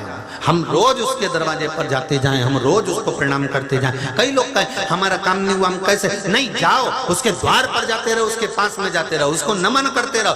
जैसे सास से मीठी वाणी में बात करते रहोगे, उसकी देखभाल करते रहोगे, उसको नमन करते रहोगे, तो मरते मरते कुछ नहीं तो एकाध अंगूठी तो दे ही देगी, उसमें कोई गलत नहीं हो, दे सकती है, उसमें कोई दिक्कत नहीं।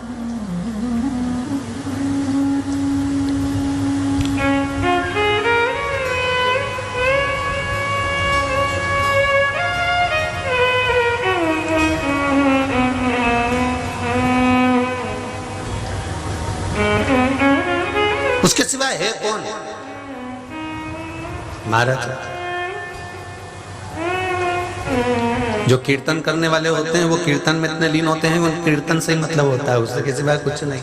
कि राम कृष्ण हरि रे, राम कृष्ण हरि, राम कृष्ण हरि, राम कृष्ण हरि, जय राम कृष्ण हरि, राम कृष्ण हरि, जय राम कृष्ण हरि, राम कृष्ण हरि, राम कृष्ण हरि, जय राम कृष्ण हरि, राम कृष्ण हरि, राम कृष्ण हरि। भाव से, चित्त से, वृत्ति से हम जब उसको पुकारे तो वो मिलता चलो, मिलेगा।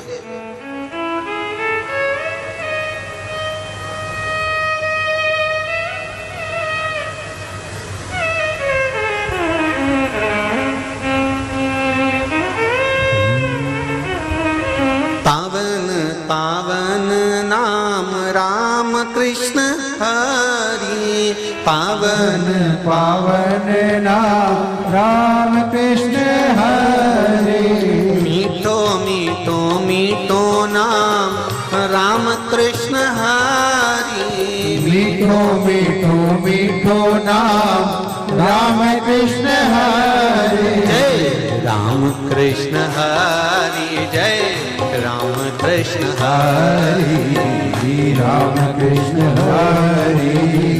सब गाइए, प्रेम से गाइए, पांचों पंडाल के लोग बड़े आनंद के साथ।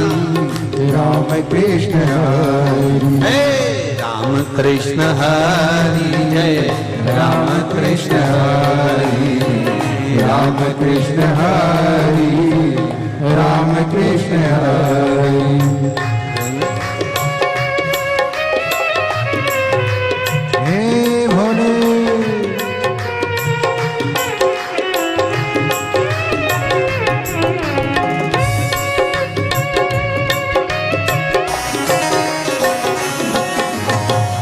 राम जी दिल से गाए राम कृष्ण हरि, राम जी राम से गाए राम कृष्ण हरि, तुका राम जी मन से गावे राम कृष्ण हरि। तुकाराम जी मन से गाए राम कृष्ण हरे। ओ नामदेव जी दिल से गावे राम कृष्ण हरि।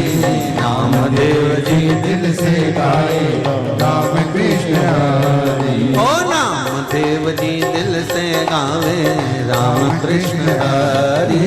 नामदेव जी दिल से गाए राम कृष्ण हरे। ओ राम कृष्ण हरि राम कृष्ण हरि। ओ राम कृष्ण हरे राम कृष्ण हरे। ओ राम कृष्ण हरि राम कृष्ण हरि।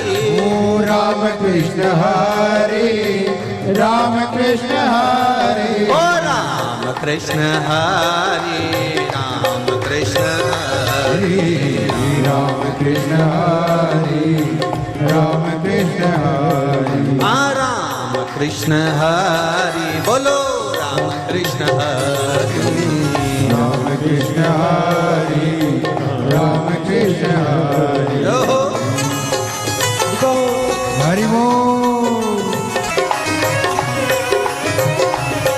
जय राम कृष्ण हरि जय राम कृष्ण हरि।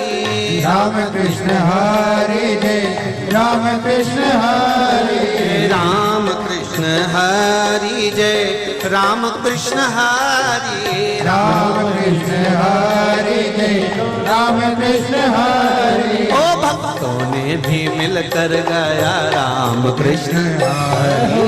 भक्तों ने भी मिलकर गाया राम कृष्ण हरे। ओ राम कृष्ण हरि जय राम कृष्ण हरि। राम कृष्ण हरे जय राम कृष्ण हरे। राम कृष्ण हरि जय राम कृष्ण हरि। राम कृष्ण हरे जय राम कृष्ण हरे। ओ राम कृष्ण हरि जय राम कृष्ण हरि। राम कृष्ण हरे जय राम कृष्ण हरे। हार हार महादेव। भगवान शिव की कथा कर रही है। चित्तवृत्ति से मन से परमात्मा को एक क्षण भी रिझाया है तो उसका सुख मिला। मंत्र जाप शिव महापुराण का सभी लोग दिल से करेंगे, भाव से अपने हृदय की बात शिव से कहने के लिए। श्री शिवा नमस्तु। श्री शिवा नमस्तु। श्री शिवा नमस्तु। श्री शिवा नमस्तु। श्री शिवा नमस्तु। भोला सब दुख काटो भार। ओ भोला सब दुख काटो मारा। शिव शंकर जपूं तेरी माला। भोले बाबा जपूं तेरी माला। भोला सब दुख काटो मार।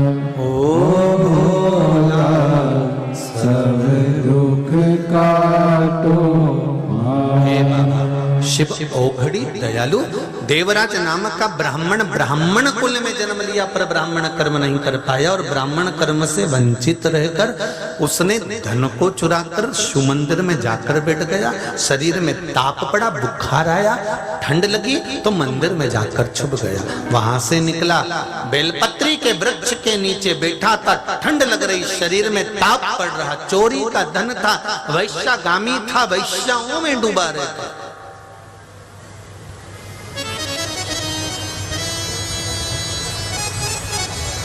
अभी भाटापारा की कथा में कहा था, तुम्हारे पेट भरने की जवाबदारी मेरे देव अधिदेव महादेव की है। क्या भरने की? बोलो, जम के बोलो जरा। पेट। पेटी नहीं, क्या भरने की जवाबदारी है? पेट भरने की जवाबदारी है। तुम्हारी पेटी भरने की जवाबदारी देवाधिदेव महादेव की नहीं है। देखो, व्यक्ति अपने लिए कुछ करेगा ना तो उसको चोरी करना पड़ेगी, ना उसको गलत काम करना पड़ेगा, ना उसको झूठ बोलना पड़ेगा, ना उसको प्रपंच करना पड़ेगा, ना उसको किसी को दुख देना पड़ेगा। जब आप अपना भरण पोषण करोगे तो तुम्हें किसी को दुख देने की जरूरत नहीं पड़ेगी, किसी को कष्ट देने की जरूरत नहीं पड़ेगी, किसी को तकलीफ देने की जरूरत नहीं पड़ेगी। जब पेट भरने तक तो व्यक्ति कभी किसी को कष्ट नहीं देता। जब पेटी भरने की बारी आती है नन्ही साहब, अब तो थोड़ा बच्चों के लिए तो कमाना पड़ेगा। निशा थोड़ा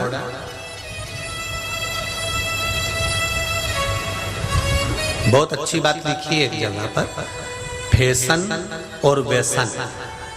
जम के बोलो जरा, फैशन और व्यसन,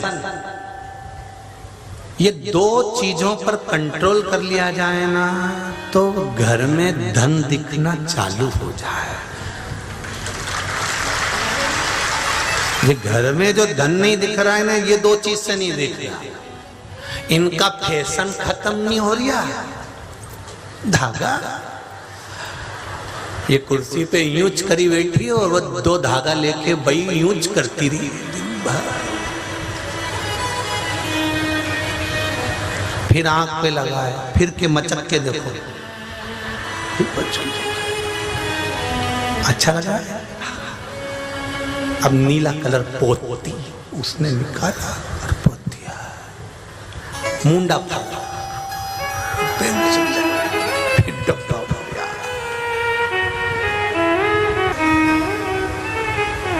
अब तुम्हारे चेहरे पर ग्लो आया, ग्लो बोलते हैं, अब तुम्हारे चेहरे पे ग्लो आया। अब उसको क्या मालूम कि इतने से ग्लो के चक्कर में 500 गोल हो गया और तो ग्लो आया। अब ये ग्लो ला रहा, वो 500 का गोल।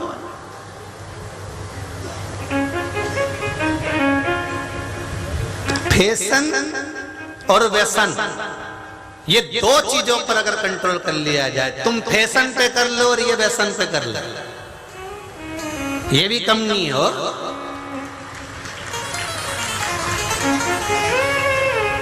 नहीं, आज तो छुट्टी का दिन है, आज तो पार्टी हो जाए।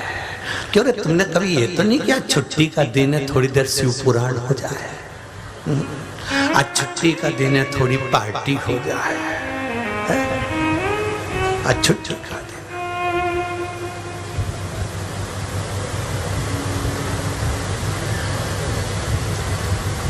एक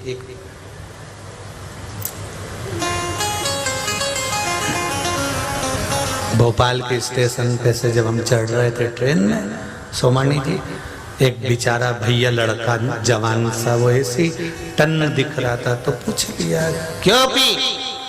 बहुत गम था, बहुत टेंशन था इसलिए पी। तो टेंशन में पिया, टेंशन में पिए तो टेंशन है तो अपन तो फिल्म देखे आए तो मूड अच्छा कर लिया। टेंशन थी इसलिए अपन ने थोड़ा पिया तो अपन ने मूड अच्छा कर लिया। मूड पीने से, फिल्म देखने से अच्छा नहीं होता। मूड, मन, चित्त, वृत्ति अगर अच्छी करना है तो शिव महापुराण में जाकर बैठ जाइए। भजन से जो ठीक हो सकता है वो किसी से।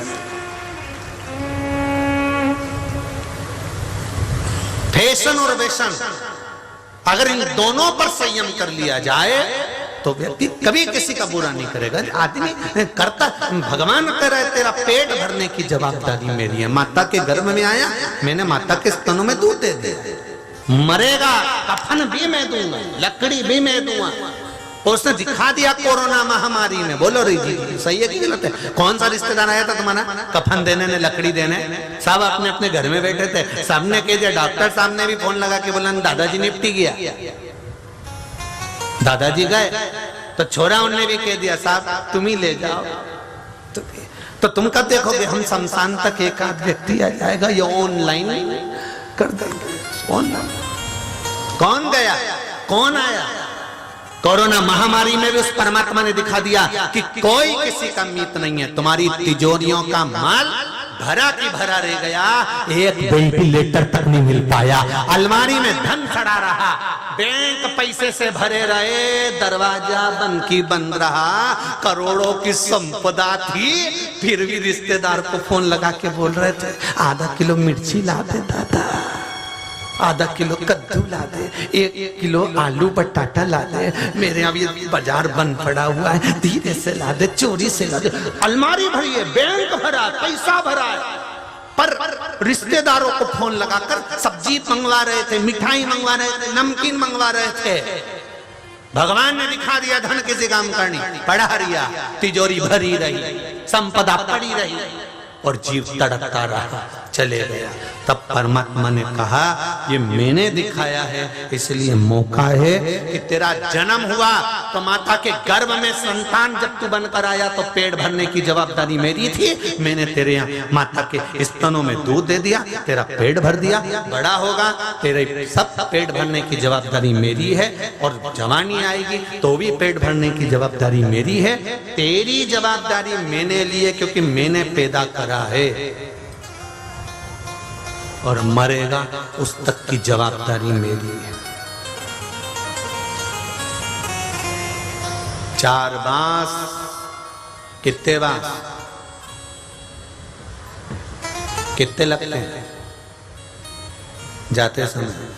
2 लंबा और 2 बांस का टुकड़ा कर करके आड़ा, कितने हो गए बोलो जम के? 4 बांस 40 कंडा, ये तो कोई भी दे देगा, कोई भी।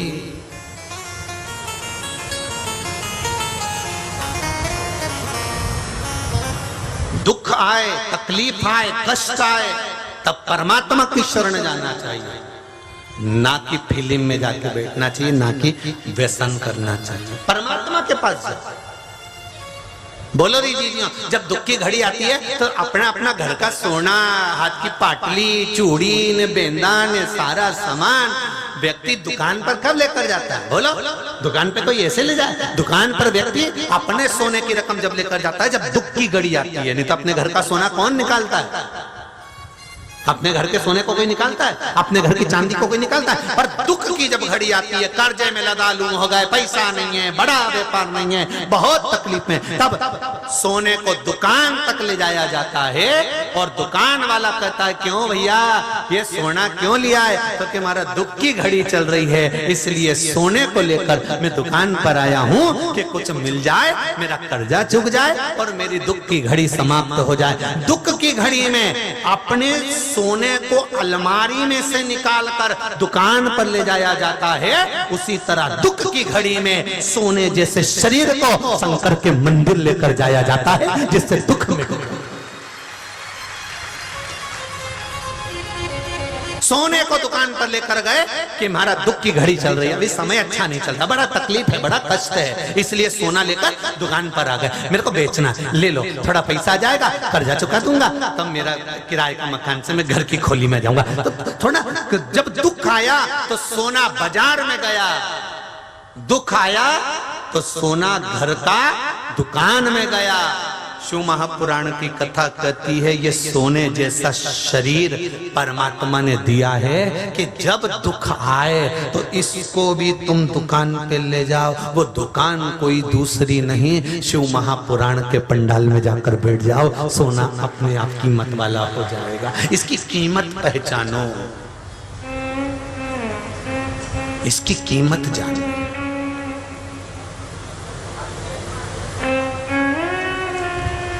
फिर वही बात आ गई, देहाची तिजोरी भक्ति चाच ठेवा, उघड़दार देवाना उघड़दार देवा। देहाची तिजोरी भक्ति चाच ठेवा, उघड़दार देवा ये देह की तिजोरी को परमात्मा के स्मरण में लगाने का प्रयास करो, इस शरीर को परमात्मा तक ले जाने का प्रयास करो।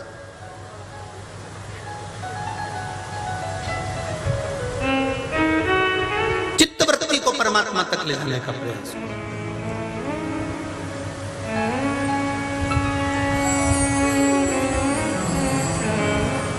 महाराज देवराज ब्राह्मण का मन खुद की बच्चों के भरण पोषण तक देवराज ने कोई चोरी नहीं करी थी, कोई चोरी नहीं। खुद के लिए देवराज ने कभी चोरी नहीं करी।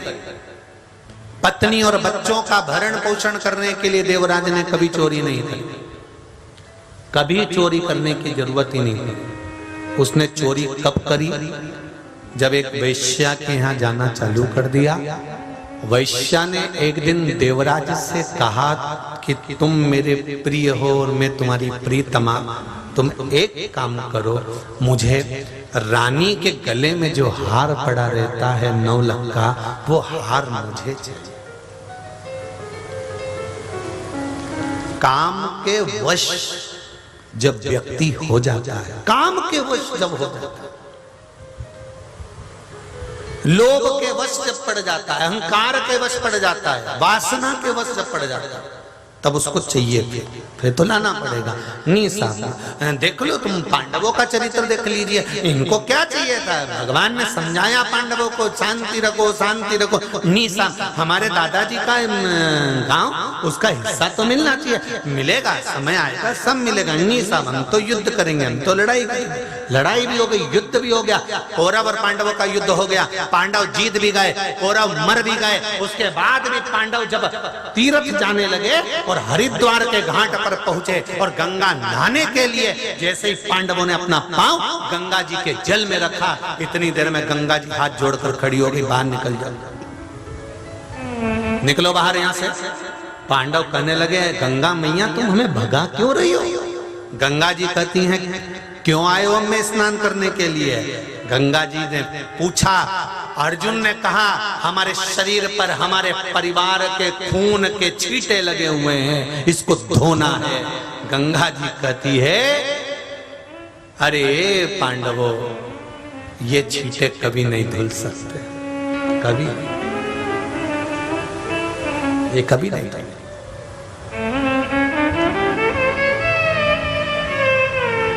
फिर निवेदन करूंगा आप सबसे,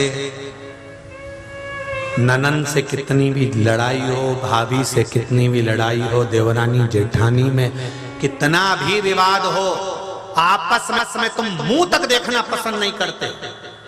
समाज में एक दूसरे से तुम कितना भी विवाद करते हो, एक दूसरे से मिलना पसंद नहीं करते, विवाद पर विवाद हो जाता है। मेरी सत्ता, मेरी नाक, मेरी प्रेम, मेरा वर्चस्व ज्यादा होना चाहिए, मेरा वर्चस्व ऊंचा होना चाहिए। पर शिव महापुराण की कथा कहती है, प्रेम पर ध्यान दो, प्रेम से हटे कि प्रेम में पहुंच जाओगे तब कुछ भी काम नहीं आएगा। प्रेम लुटाइए।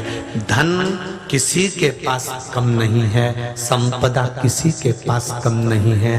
किसी ने शब्द कह भी दिया, उसको भूल कर गले लगाकर आगे बढ़ने का प्रयास करिए, ये जीवन की सार।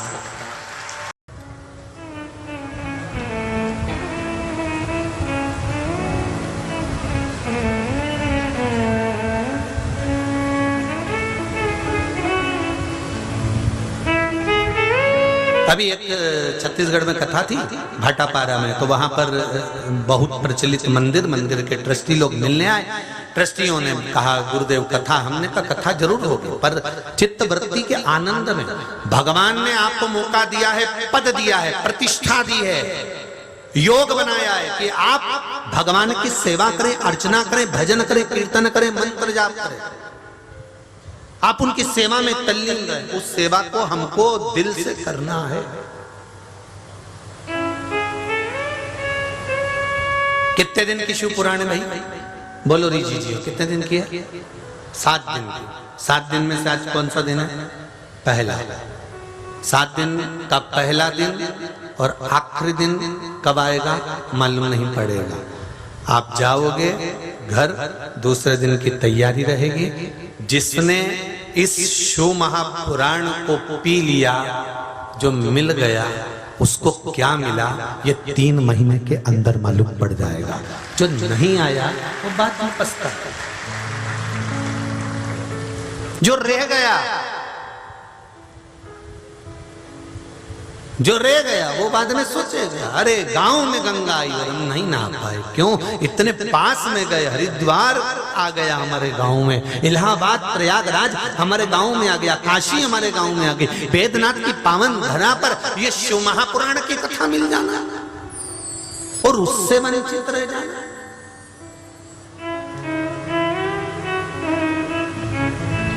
बहुत दूर दूर से आप लोग आए हुए हैं, बहुत दूर दूर से आए हुए लोग। जो परली बैजनाथ के बाहर से आए, जरा हाथ उठाना, कितने लोग आए देखिए आप। परली बैजनाथ के बाहर के लोगों की संख्या देखिए आप। रख लो वापिस। अब जो परली बैजनाथ के वो हाथ उठा लो है। अब देखिए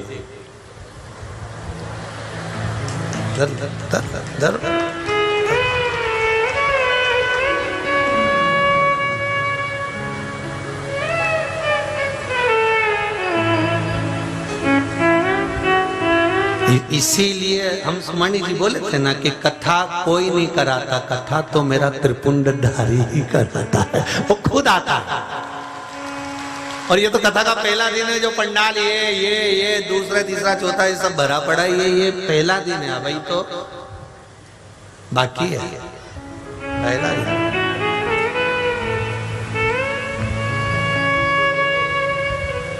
और ये जितने लोग बाहर से आए हैं या परली बैजनाथ से आए हैं, इनको बुलाने वाला कोई दूसरा नहीं है। ये जो बाहर से आए ना, इनको मालूम है कि 3 महीने में हम अकेले गए हैं, पर झोलियां भरकर लाएंगे यहाँ से, झोलियां भरकर। इनको मालूम है, ये कथा सुनते रहते हैं, इनके चित्त वृत्ति में शिव समाया हुआ है, इसलिए इनको मालूम है कुबेर भंडारी का भंडार है। साधारण नहीं है, साधारण नहीं। 2 तरह के लोग होते हैं गंगा नहाने जाते हैं। एक अपने पूर्वजों को उतार देता है गंगा नहाते ही, एक ऐसा होता है सीढ़ी पे बैठा ही रहता है, ये सोचता रहता है ये जाए अंदर, ये करे गंगे हर, हम इनको कर दे नंगे हर। ये अंदर जाए और हम इसका निपटा। 2 तरह के लोग होते हैं। इसी तरह भगवान मौका देता है, सब आएंगे कथा में, सब पहुंचेंगे कथा में। एक शिव को पाना है, शंकर को हृदय में समाना है। और मैं जानता हूं शिव क्या दे सकता है, शंकर क्या देगा, ये मेरी चित्तवृत्ति कहती है। उसके दरबार में, उसकी कथा में 2 कदम भी चलकर चली गई ना, तो ये निश्चित है कि वो मेरे दरवाजे पर खड़ा मिलने वाला है, मेरे द्वार पर मिलेगा, मेरा दुख हरने के लिए। वो साधारण नहीं हो सकता। महाराज देवराज ने खुद के लिए चोरी नहीं करी, बच्चों के लिए चोरी नहीं करी, पत्नी के लिए चोरी नहीं करी, परिवार के लिए चोरी नहीं करी। जब वेश्या ने कहा कि मैं तुम्हारी तुम मेरे, अर्थात अभी वही कथा कही, फैशन और व्यसन इन दोनों पर कंट्रोल कर लिया जाए तो घर में से धन की जरूरत पड़े ही नहीं, किसी का कर्जा करने की जरूरत नहीं पड़े, किसी का धन लाने की जरूरत नहीं पड़े। एक फैशन पर और एक व्यसन पर, इन दोनों पर कंट्रोल करना जरूरी है। अगर माताएं फैशन पर कर ले और मेरे भाई लोग फैशन पर कर ले, ये पैसा मैं गलत जगह नहीं फेंकूंगा, मैं गलत संगत में नहीं पड़ूंगा, मैं मदिरापान नहीं करूंगा, मैं वेश्यावृत्ति नहीं करूंगा, मैं मांसाहार नहीं करूंगा, मैं जुआ नहीं खेलूंगा, मैं गलत काम में पैसा नहीं लगाऊंगा, तो चोरी करने की जरूरत क्या पड़े, किसी का गला काटने की जरूरत क्या पड़े, किसी को नुकसान देने की जरूरत क्या पड़े, किसी को घाटा पहुंचाने की जरूरत क्या पड़े। आपका फैशन और आपका व्यसन आपको बर्बाद कर दे रहा है, बर्बाद कर रहा है फैशन और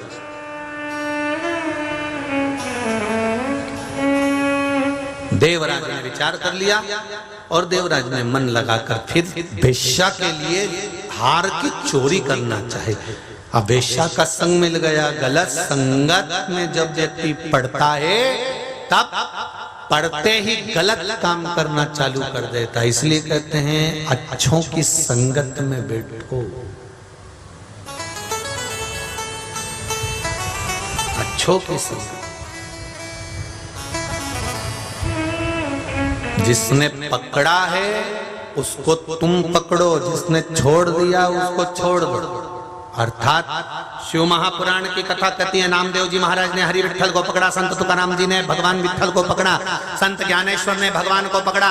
ऐसे हमारे संत जो भगवान को पकड़ कर रखे हैं, उन संतों को हमें पकड़ लेना है। अगर हमने संतों को पकड़ लिया तो ये निश्चित है कि हमारा मार्ग भी सुलभ हो जाएगा, हम भी लक्ष्य तक पहुंच जाएंगे, हम भी मंजिल तक पहुंच जाएंगे। जिसने परमात्मा को छोड़ दिया, कई ऐसे मंदिर ही नहीं जाते। कई लोग बड़े शान से कहते हैं मैं तो कभी मंदिर जाता ही नहीं। कई सास में अपनी बहुओं का गुणगान कर देती है, हमारी बहू कभी मंदिर नहीं जाती गुरुजी। इतनी शान से कहती मंदिर नहीं जाती गुरुजी। तो हम भी पूछ लेते रोटी खाती कि नहीं खाती जी? खाने को 4 बार चाहिए, मंदिर एक बार भी नहीं। और जब शरीर में रोग बढ़ गया, कष्ट आ गया, बीमारी पड़ गई, शरीर में गांठ पड़ गई, अब मम्मी महामृत्युंजय का जाप करा दो ना पंडित जी को बुला के। पंडित जी को बुलाया गया, हमारी बहू का महामृत्युंजय का जाप कर दो, बहू बड़ी तकलीफ में है, कष्ट भोग रही है। अब बहू से कहो, सास दवाई दे देगी, सास डॉक्टर को दिखा देगी, पति कमाकर लाकर तुम्हारी दवाई में पैसा लगा देगा, पर कष्ट अपने को भोगना है, दूसरा नहीं भोगेगा। तेरे कर्म का दंड तुझे भोगना पड़ेगा, दूसरा नहीं भोगेगा।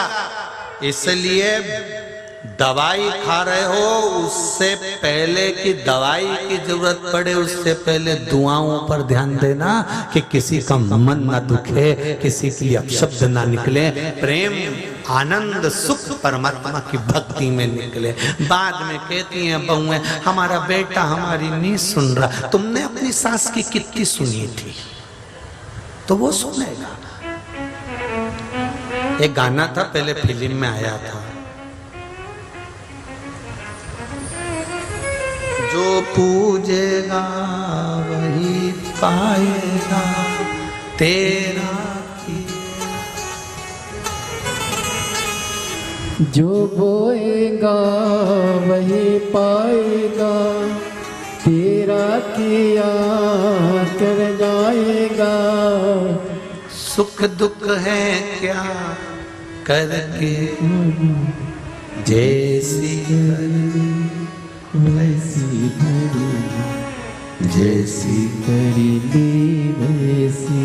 ध्यान रखना, आप नमन कर रहे हो, आपने अपने बच्चों के हाथ में 1 लोटा जल पकड़ाया, जाओ शंकर जी के मंदिर में चढ़ा कर आओ। मम्मी मैं स्कूल जा रहा हूँ, स्कूल बाद में, स्कूल के पहले तुम शिव जी के मंदिर जाओ, जूते उतारो, पहले शंकर के मंदिर। मम्मी मैं आज की बेटी हूँ, मंदिर नहीं जा सकती, माँ समझाए बेटी को। मंदिर तो जाना पड़ेगा, शंकर का गुणगान करना पड़ेगा।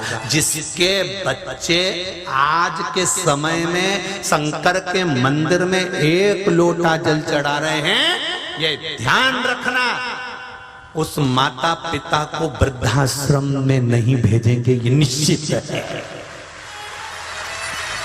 आप अपने बच्चों को मंदिर भेजो तो तुम्हारी औलाद तुम्हें वृद्धाश्रम में नहीं भेजेगी।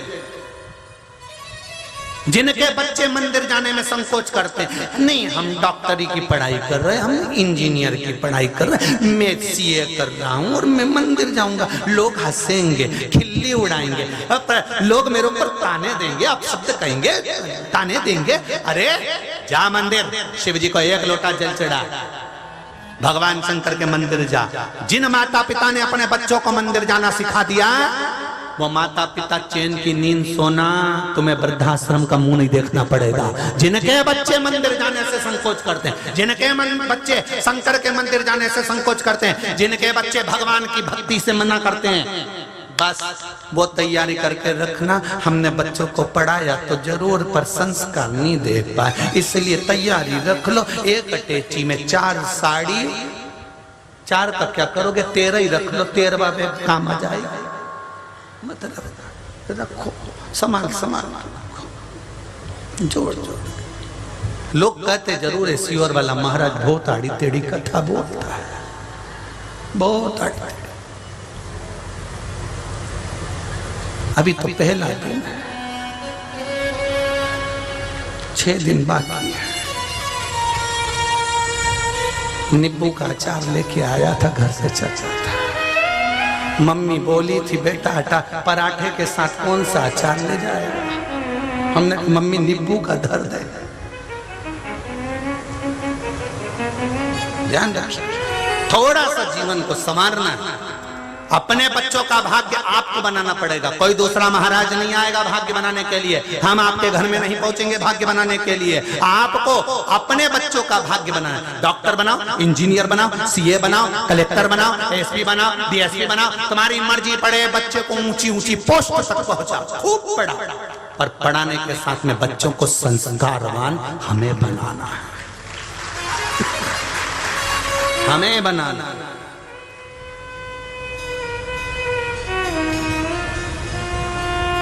बहुत दुकानें हैं, औरंगाबाद से चले थे ना गाड़ी में, यहाँ तक पहुंचे, ढेर सारी दुकानें रोड के किनारे बनी हुई है। उन सारी दुकानों पे देखा तो बुढ़े लोग तो कम थे, बैग टांगे हुए नवयुवक बेटा बेटियां लाइन लगाकर इतने से ओखले में हाथ देकर खड़ी हुई थी। देव ने तेरा हम बोलेंगे नहीं, तुम समझ जाओ, उतने में तो तुम समझदार हो रहे, परली के हो साधारण। एक एक दुकान में रात्रि को जरा जाकर तो देखो, बूढ़े ठूढ़े की लाइन नहीं मिलती है मदिराओं की दुकान पे, सब जवान मिले। कहाँ जा रहा है हमारा देश, कहाँ जा रहा है हमारा राष्ट्र। हम सोचे तो थोड़ा उसको बचाने का प्रयास तो करें। पहले किसको सुधरना पड़ेगा? हमको, हमारे बच्चों को संवारना है।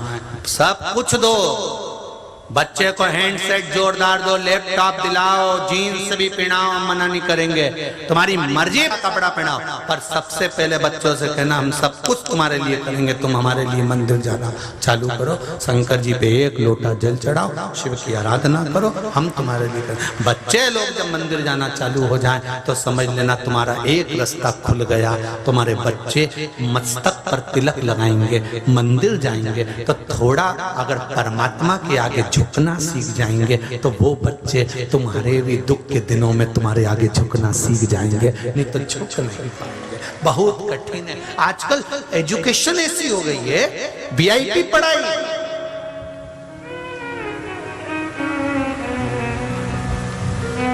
वीआईपी पढ़ाई। टीकी लगाकर जाना नहीं है, तिलक लगाकर जाना नहीं है, हाथ में डोरा, अरे बोलते जाओ। स्कूलों में बंधा होना चाहिए, नहीं है, डोरा नहीं बंधा होना चाहिए, तिलक नहीं लगाना होना चाहिए। पर तुम अपने बच्चों को स्कूल में डालने से पहले स्कूल वालों के सामने शर्त रखो, मेरा बेटा तिलक लगा कर आएगा, हाथ में डोरा भी बांध कर आएगा, पढ़ाना हो तो पढ़ा। हम बिगाड़ रहे हैं अपने बच्चों को, हम नहीं भेज पा रहे।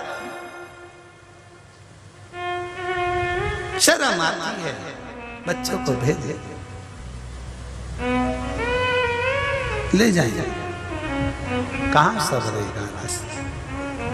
चंदन है इस देश की माटी, तपोभूमि हर ग्राम है, हर बाला देवी की प्रतिमा, बच्चा बच्चा राम है। जिसके सैनिक समर भूमि पर गाया करते गीता है, उसी माटी के हल्के नीचे खेली करती सीता है। ये कोई साधारण है? आज स्वतंत्रता दिवस का सुंदर आनंद से अमृत महोत्सव मना रहे हैं, 76वें वर्ष के अंतर्गत प्रवेश कर रहे हैं। अपने बच्चों के लिए संस्कार देने का प्रयास करिए। संस्कार। महाराज देवराज चोरी करने गया, पकड़ा गया, पकड़ाता उससे पहले मंदिर भाग गया, शरीर कष्ट हुआ, प्राण छूट गए, शिव के धाम चले गए। बिंदुक नाम का ब्राह्मण भी ऐसा ही कर्म करा। चंचुला देवी ने उसके मरने पर शिव महापुराण की कथा पार्वती जी से पूछ कर कराई, तब जाकर शिव महापुराण की कथा को तुमरुका जी ने कथा वाचना प्रारंभ करी। तुमरुका ये कोई साधारण नहीं, जिस नारी का गर्भ नहीं ठहरता, 20 साल 15 साल 22 साल 25 साल भी संतान को हो गए कि संतान नहीं हो रही, उन नारियों को स्मरण करना चाहिए। रजस्वला धर्म के 7वें दिन सफेद आंकड़े की जड़, आकौआ की जड़, आंख की जड़ लेकर उस जड़ को शिव जी के मंदिर में जाकर शंकर भगवान पर से पति पत्नी दोनों स्पर्श कर 21 बार तुमरुका जी का नाम लेकर लाल धागे में कमर में बांध लेना चाहिए। भगवान शंकर से प्रार्थना करना चाहिए, बाबा मेरा गर्भ नहीं ठहर रहा, आप कृपा करिए और मेरे गर्भ में आपके द्वारा संतान हो, ऐसी कृपा कर दीजिए बाबा। बाबा को निवेदन कर आइए, बाबा तुमरुका जी के नाम के स्मरण के कारण संतान अवश्य देते हैं। शिव महापुराण की कथा यहाँ तक कहती है, बच्चा दानी में यदि गांठ पड़ गई हो, गठान आ गई हो, डॉक्टर ऑपरेशन का बोल रहे हो या डॉक्टर कह रहे हैं इसकी जांच होगी, कैंसर का रोग हो सकता है, तो भी आंकड़े का फूल भगवान शिव को समर्पित करना चालू कर दीजिए और उस आंकड़े के फूल को उठाकर किसी भी जलाशय में 5 या 7 बार फेंकना प्रारंभ कर दीजिए। शंकर जी के नाम का स्मरण कर भगवान शिव को चढ़ाया, निर्माल्य समझकर उठाया, अपनी कामना कर बहते जल में उसको डाल दिया। गांठ उस बच्चादानी के अंतर से गलना प्रारंभ हो जाएगी और ऑपरेशन की जरूरत नहीं पड़ेगी। पर इसमें तुमरुका जी के नाम का स्मरण होना जरूरी है। कौन सा नाम? जम के बोलो जरा, तुमरुका। ये शिव जी के परम भक्त हैं, भगवान शंकर के उपासक। ऐसे तुमरुका जी का नाम का स्मरण करेंगे। भगवान ईसर जी गोरा जी बनकर, गणा और गौर बनकर पधार रहे हैं। जोरदार ताली बजाएं भगवान शंकर कथा सुनने के लिए। ईसर जी गोरा जी बनकर, गणा और गौर बनकर कथा सुनने के लिए आए हैं। जोरदार ताली बजाकर स्वागत करिए।